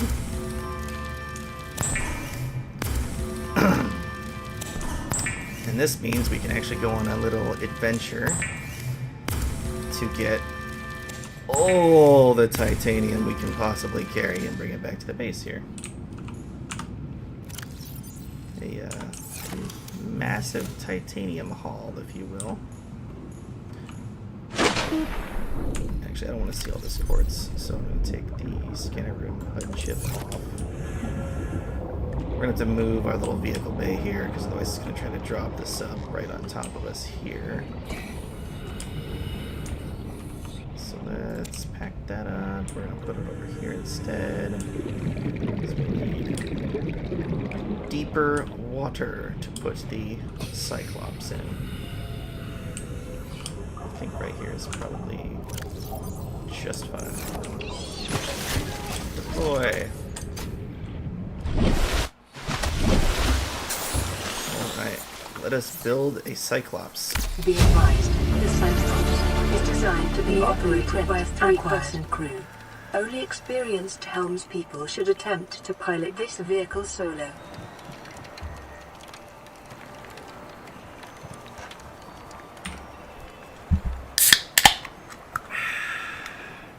Cyclops.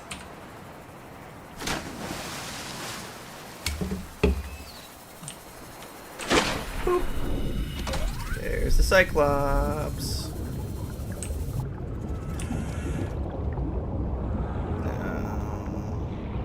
I don't think I can get my prawn suit in there. I think it's a little too... I don't know if our jump jets will get us all the way up there. So we might have to move this a little bit. Let's check out our Cyclops here. Welcome aboard, Captain. All systems online. 1, 2, 3, 4, 5 storage lockers in here, which is not really enough, but for now it'll work. I'm going to turn lights off for now so we don't use a whole bunch of power. We are going to need a name for this giant Cyclops here. And I have an idea.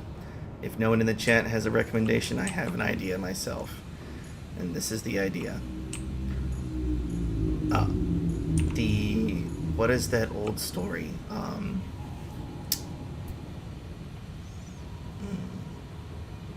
No, not Pathfinder. I'm thinking of a Cyclops. So, the Iliad and the Odyssey. The Iliad and the Odyssey. There is a famous Cyclops in that story, I believe, on like an island of Cyclopses, or the Cyclops Island or something. Well, yeah, no, I know, but I'm saying we could call it Pathfinder, but there's also that Cyclops from the Iliad and the Odyssey. Let's see. Name of Cyclops from the Odyssey. Polyphemus. Yeah, in Homer's classic poem, The Odyssey, it's Polyphemus.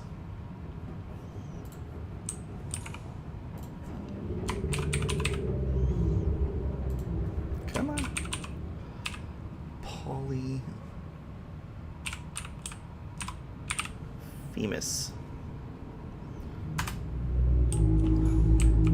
Ta-da! I think that's what we're going to go with right there.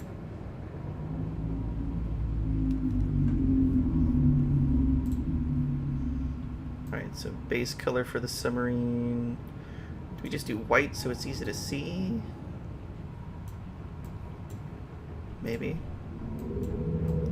And then we could give it like a cool blue stripe. And a yellow stripe. And then the name can be like a nice red color. Cool. Okay, let's get this a little bit closer.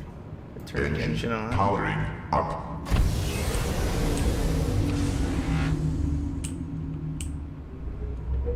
Drive this a little bit closer here.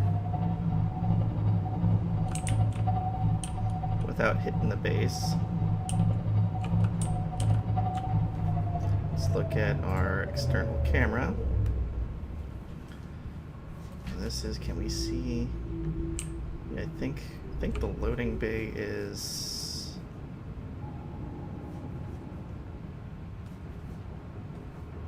Is it right there? No, it's gotta be in front of this camera, right? Just make sure we can go down without hitting anything here. It might be a little too low. Right about there, maybe? Let's try about there, I think.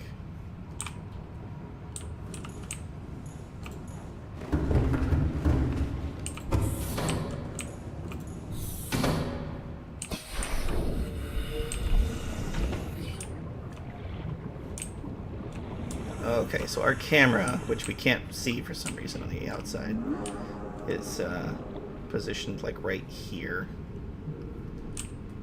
So yeah, it is forward. The bay is forward. That's about perfect though. Right. And all of our stuffs. Welcome aboard, Captain. What is going on here?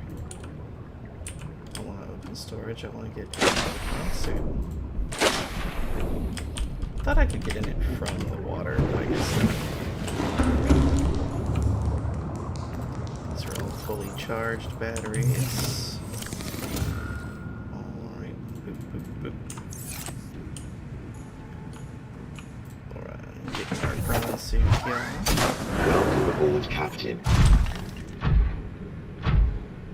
Go ahead and pop this into Polyphemus.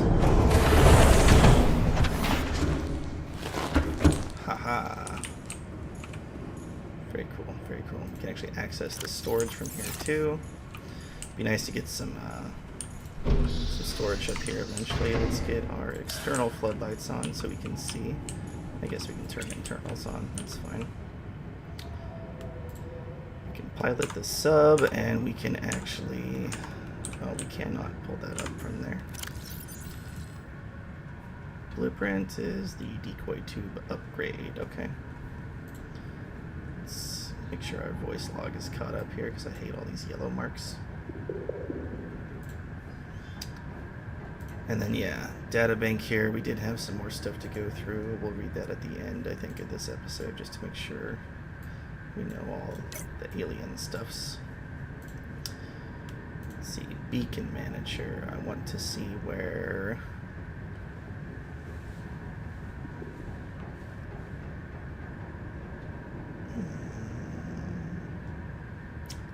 Where is it? It's the one we threw down for right here, ship entrance.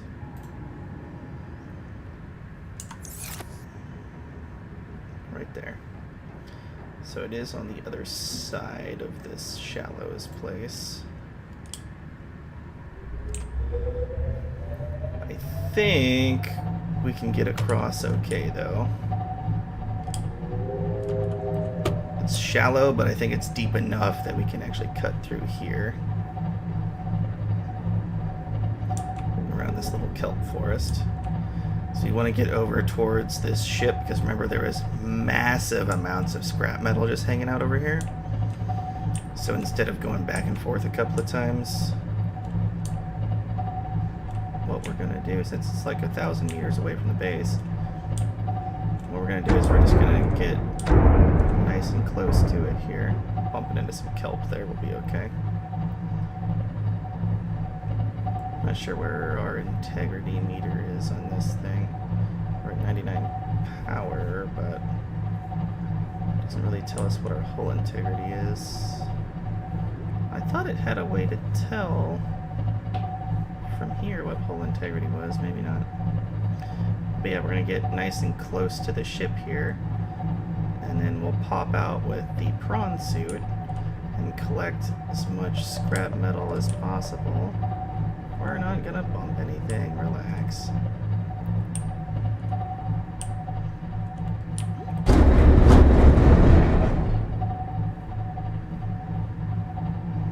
don't know what it thinks we were bumping into. There was nothing there. Must have been a fish. Must have been a fish.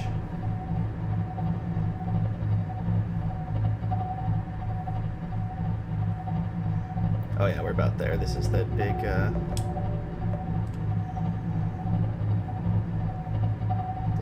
crag. So yeah, right about in here is where we're going. I think there was some titanium nodes to mine as well over here. Yeah.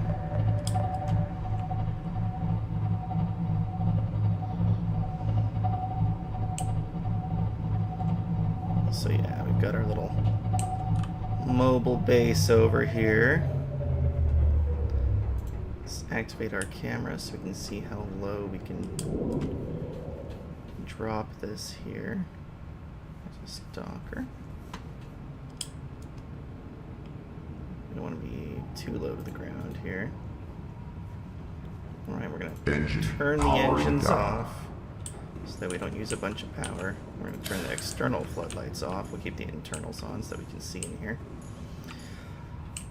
But yeah, I think this is a good spot. Here's our hull integrity. We can't see it when we're driving, apparently. Open this up. Make sure... We really don't need all this crap, I suppose. It's alright.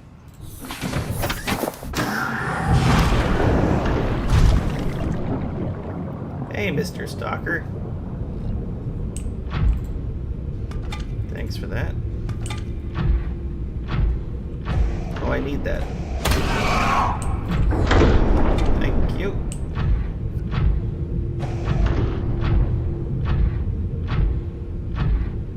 So much titanium to get. I guess since we're right here, we'll go ahead and drill this. It's probably faster just to grab the scrap metal, but since we're here, we'll just go ahead and drill it. It doesn't take that long. I think the drilling actually takes a lot longer in below zero. I want to say when I was mining stuff below zero, the drill arm was actually taking like twice as long to freaking drill these nodes.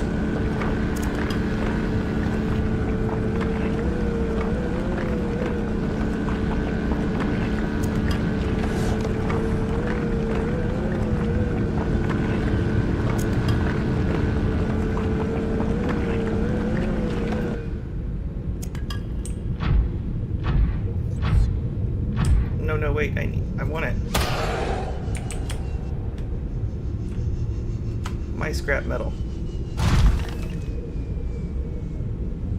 Come here. Thank you.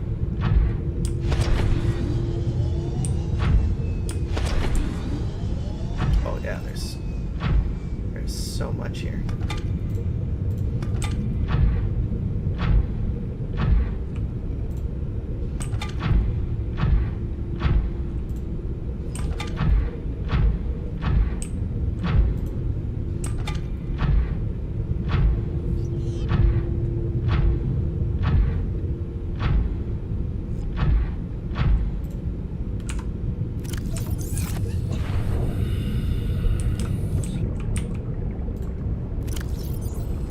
Oh yeah, look at all that. Look at all that nothing.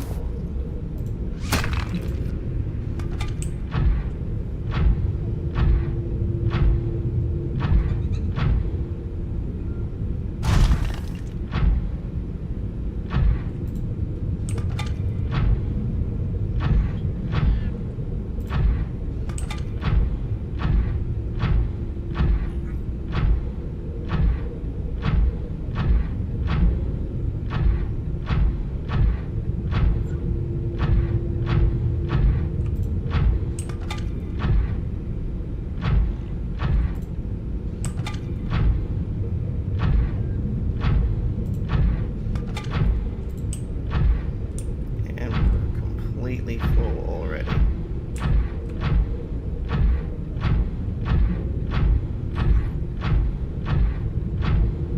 Look at how much is here. It's just absurd. I think there's more titanium nodes nearby to mine too, though. Yeah, I see right here.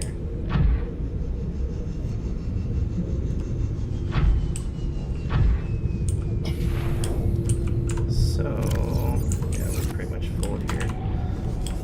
We're going to swim back and offload this because we're a lot faster than the prawn suit. We'll swim back, offload what we've got, and then go back so the prawn suit can mine that. Welcome aboard, Captain. All systems online. So, because of the nature of how they have to be in a 2x2, we can't actually fit more in there.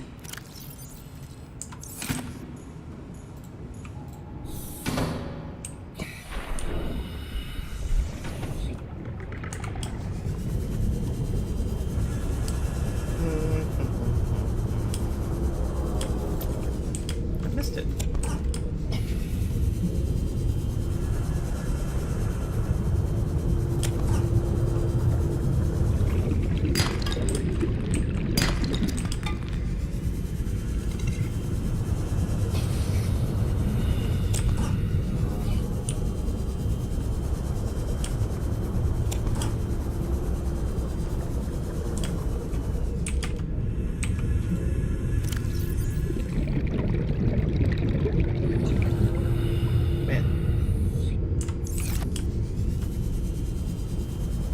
So much metal. So much metal. What are you doing, Stalker?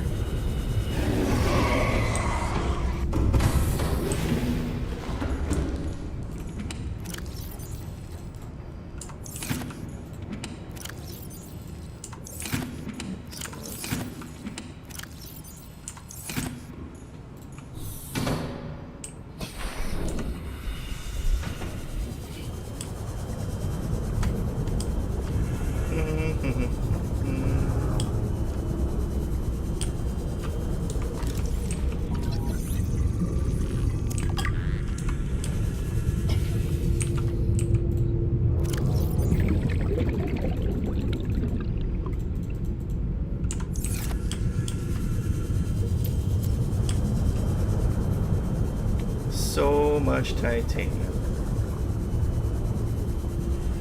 So much.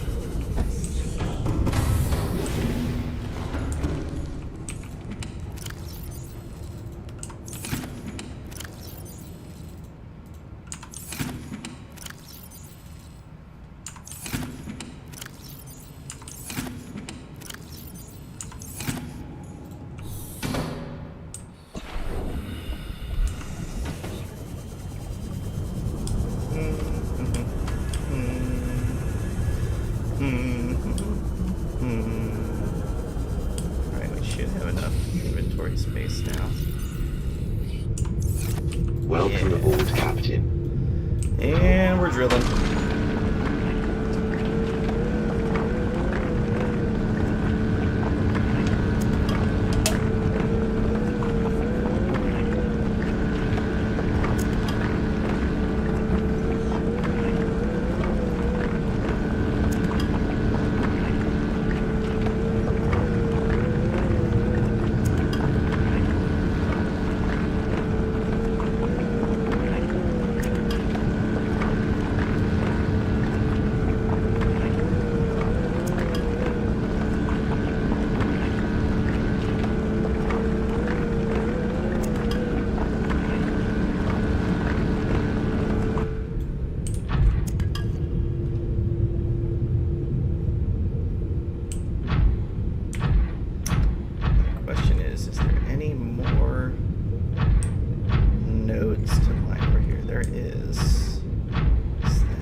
Whatever, it's here, we'll take it. We've got quite a bit of lead. I'm not sure if we're really going to need more, but this will make it where we can build a secondary base as well.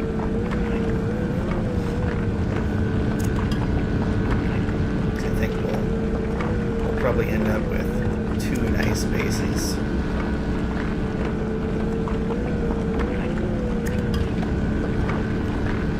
Big bases, and then probably a little scanner pit stop base. That's what I'm thinking.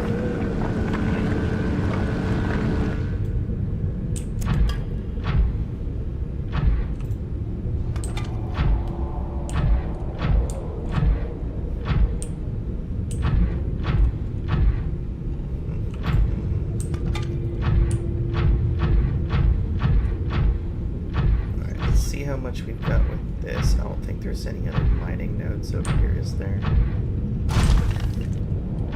Is there any more nodes to mine? Might have to take a look without the prawn suit, and then if there is, take the suit over there to where we need to go.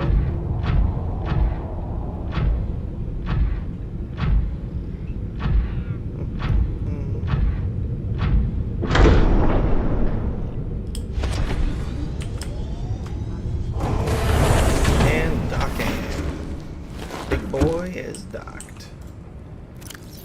Alright, let me get some of this.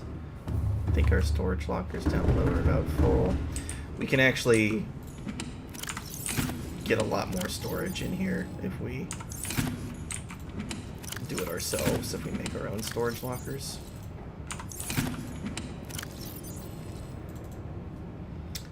See, we've got more room for some single pieces in here, but not these big 4x4s or 2x2s. What's in his storage currently? Oh, he does have a bunch of single stuff. Well, let me grab all that and put these in his storage, because these can go down here.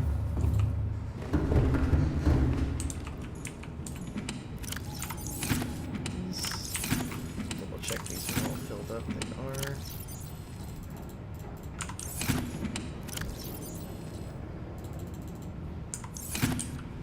Alright, storage lockers on the sub are completely filled.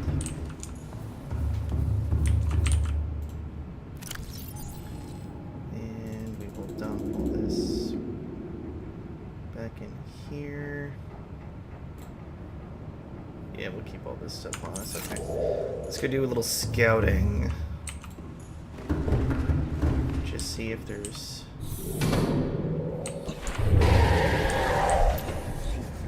It's just a stalker. It was a loud stalker. I was like, what?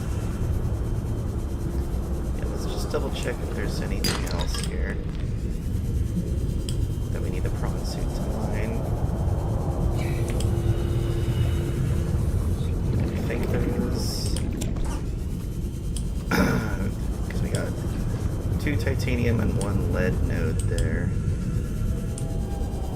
I think that was it. Got this big crevasse here. Oh, stalker teeth. That's good. We used up our last ones. Wow, they have a ton of metal in this one spot. Oh my stalker teeth.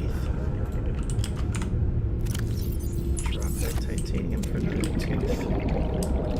Was it like 4 we just got here? That's great.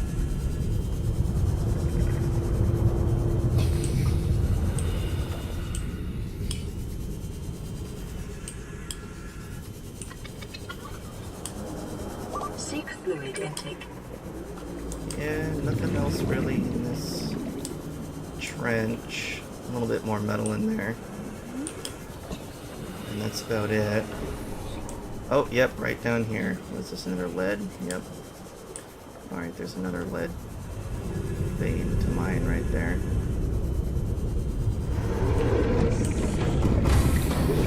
So there is more. Our inventory's quite full. But yeah, he can get another thing of lead. Okay. Let's get that lead first. Because then I think we'll be done mining in this area. I don't think we'll need any more. Where is it? It's like right under this arch.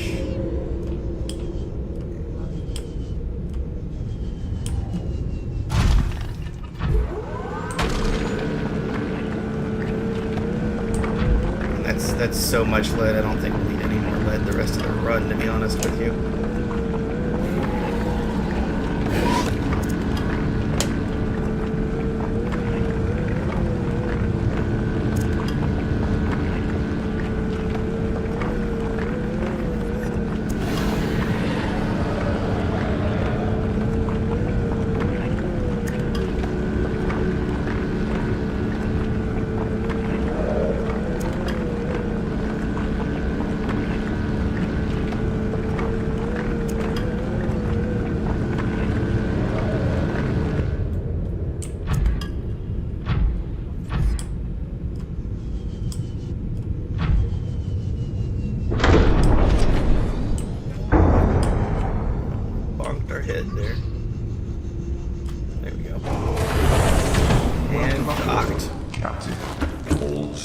online. Good. Get our engine on. Powering up.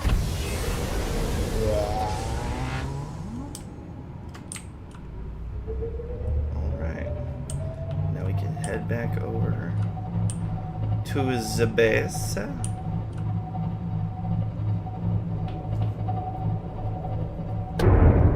Drop all this stuff off. Yeah, keep going. Oh, if I turn it all, that stops this. That's not gonna work.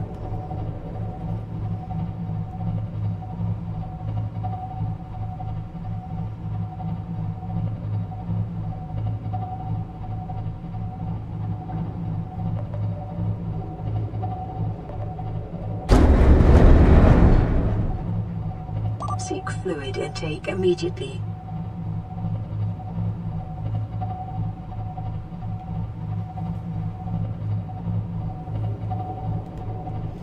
And yes, we need more water.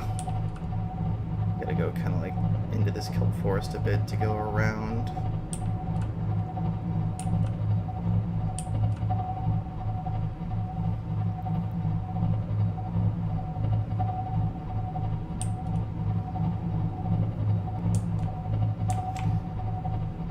Our biggest haul yet.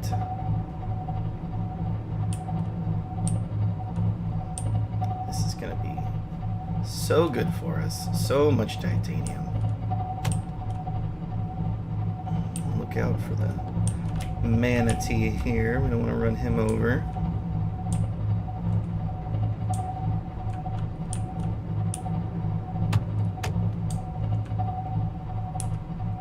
It's okay. We're not gonna run into anything. Relax. Relax, little submarine. Right about here.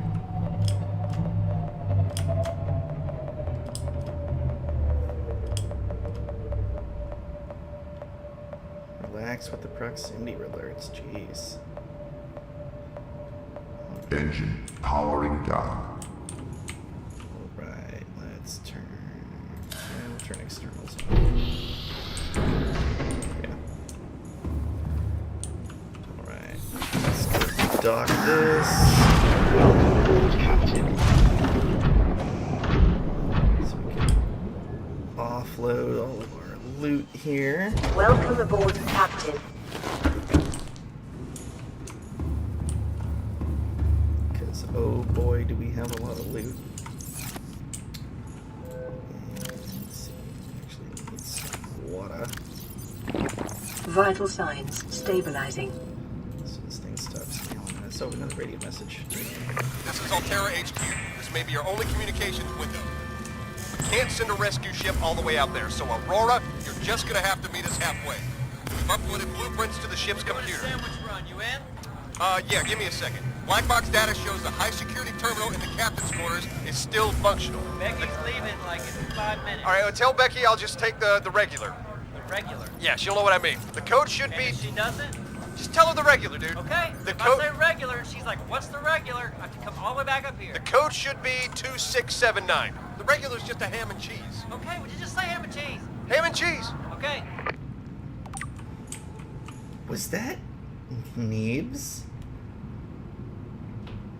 That sounded like Neebs' voice.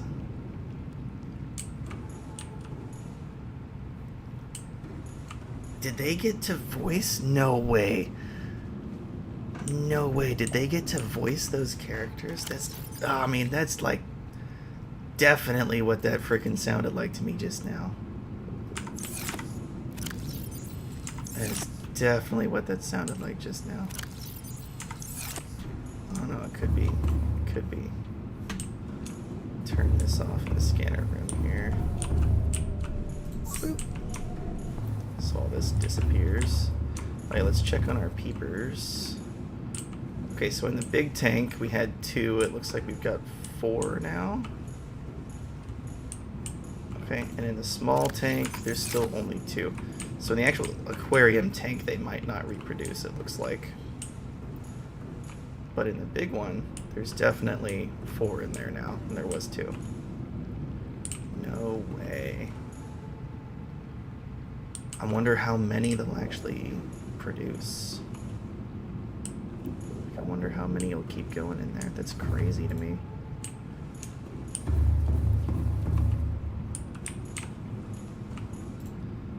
Alright, let's get everything else out of the storage here. So much titanium. Calorie intake recommended. Yes, yes, calorie intake recommended. I get it.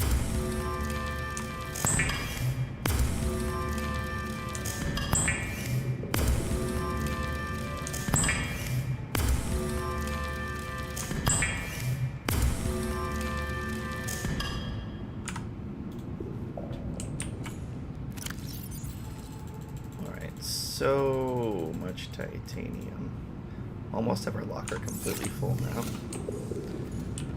And then this is gonna have to be lead over here because we've got so much lead now.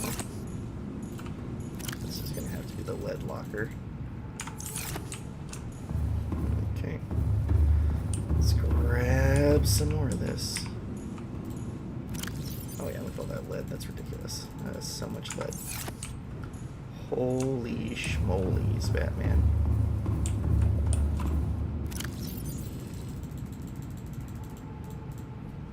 Look, we got like half a locker's worth of lead. Good lord. Alright, well, let's grab some peepers then. I don't think they're gonna produce in that aquarium. Probably 4 of these. Probably 4 of these. Oh, you know what? So that thing used up that pretty quick. What about the egg? How long does it take the egg to get processed?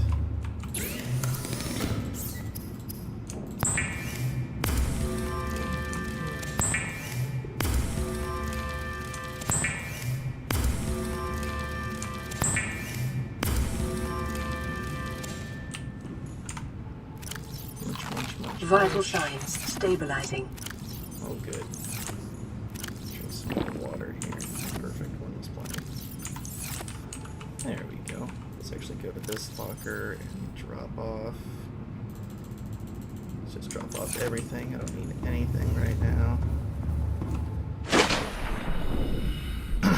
So we can get the rest of these materials over here quicker.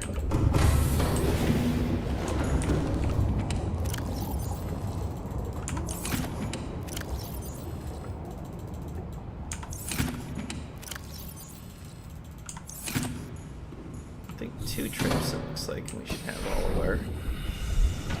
all of our stuff over. And then we're gonna add a ton more lockers into this Cyclops so we can haul way more. And then we're gonna go over to the floating island, the Aurora rendezvous point, but probably gonna have to do that next episode, which today is Friday. So next episode won't be till next Wednesday.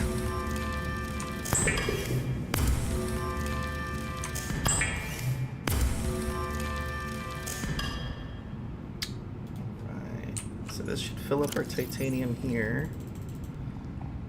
And we have tons more. So what we should do is go ahead and make some ingots.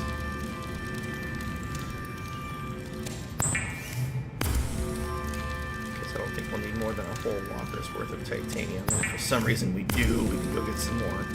So the rest of what we have, we'll just turn it all into ingots.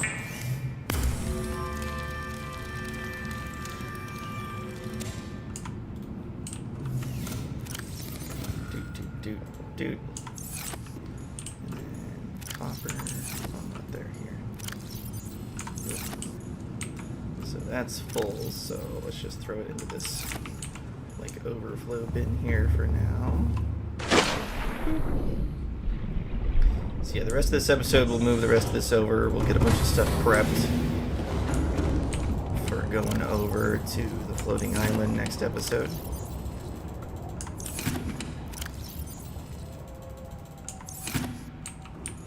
was that it? It's only 5 walkers, not 6. Okay. Alright, here's the rest of our stuff. Yeah, we'll get everything prepped for next Wednesday here. Start out nice and strong. And we got 10 minutes. We might have time to actually go over to the floating island here before we sign off for the day. We might have time.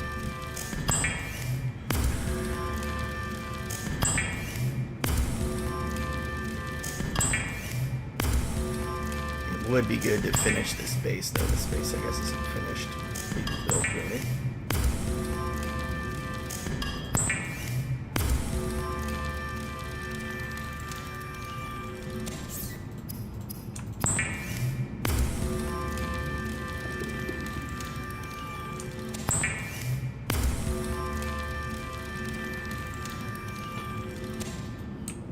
Grab 2 of these.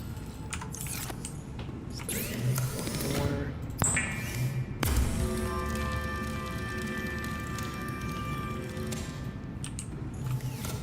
That gives us 1, 2, 3, 4, 5, 6, 7, 8. Yeah, we might as well make a couple of plasteel ingots too then. Drop this lead off. Because I know we have a ton of lithium.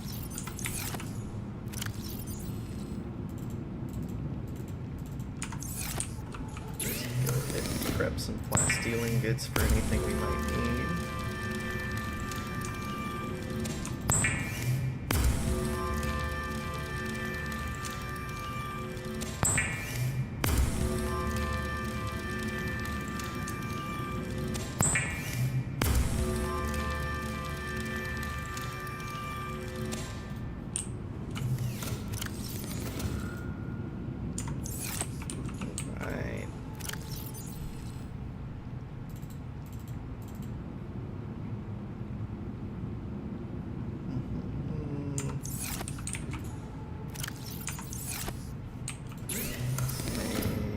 Wiring kits.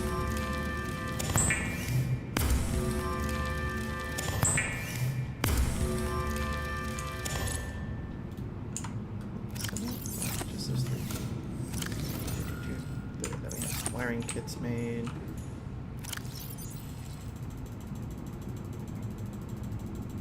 Majority of this here is gonna be the copper wire.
Welcome aboard, Captain. Oops. Bunch of gold.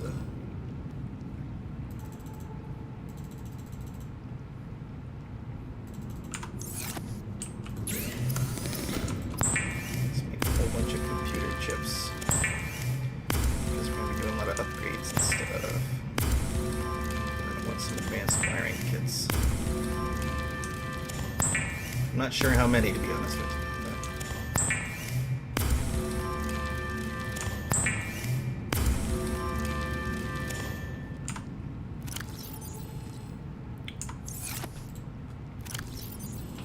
But we have so much gold, we might as well get prepped.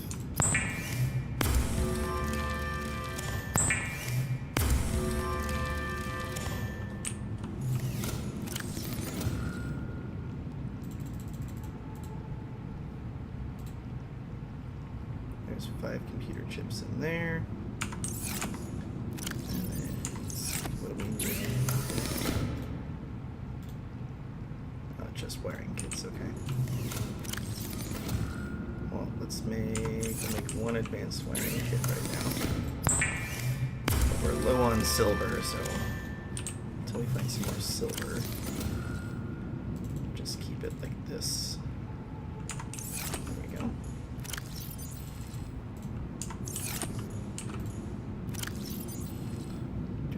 We only got 2 silver left. We do have tons of lithium still.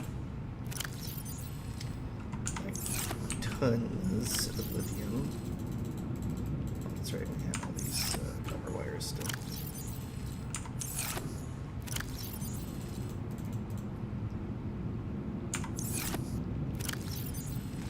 So yeah, we've got quite a lot of stuff in here actually for building.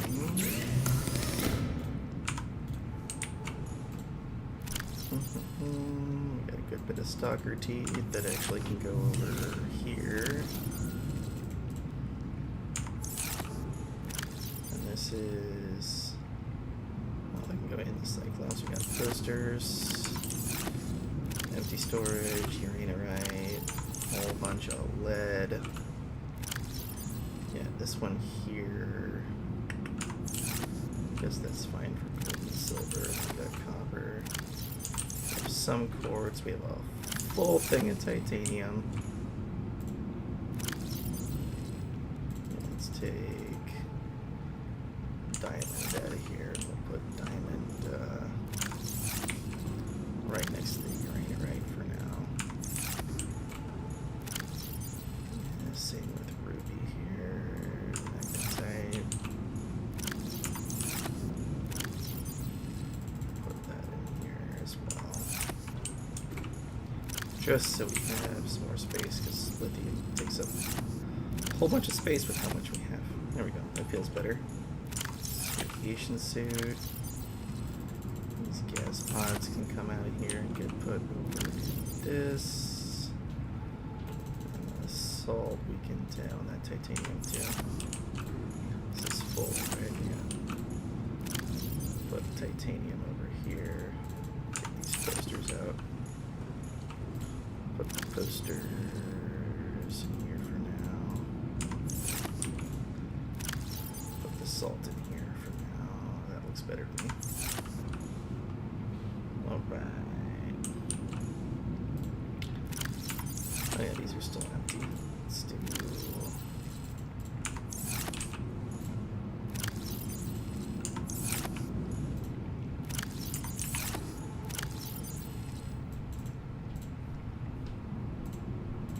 tools that we're probably never gonna use, we'll just put in here.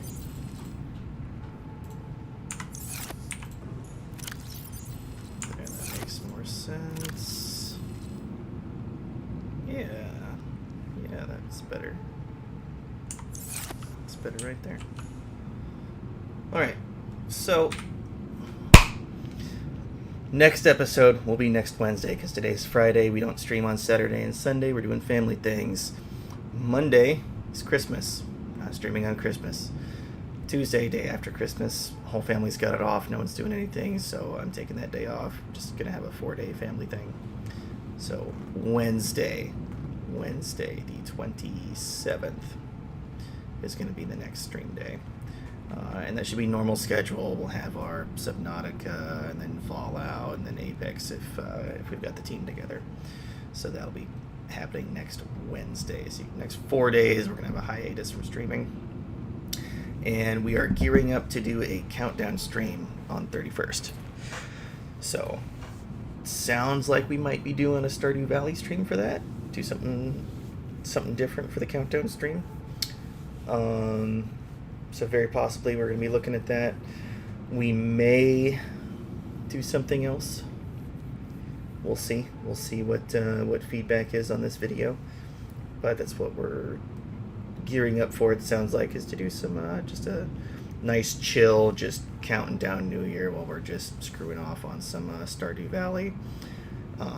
We might do some co-op Stardew. That might be what we end up doing. Let's just do a big co-op game with Stardew Valley. So depending on if I have anyone else to join in and play, it's possible that viewers might be able to come just join the farm and play with us there too. It's totally an option. So and if anyone wants to do Apex with us as well, just let us know in the comments. We can get more of you in there playing Apex with us. That's totally fine.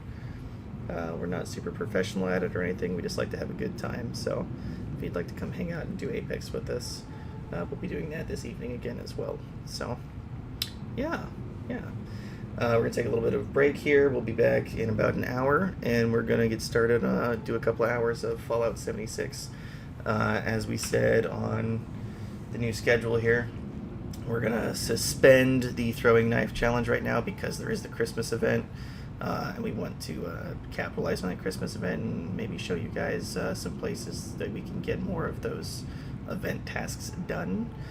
So we're going to spend some time doing that instead, and then once the event is over, we'll go back to the throwing knife only challenge and work on that some more. So thanks everybody for tuning in. That's pretty much all I've got to put out right now, and I'll see you guys in an hour. Thanks for tuning in, and we'll see you next time.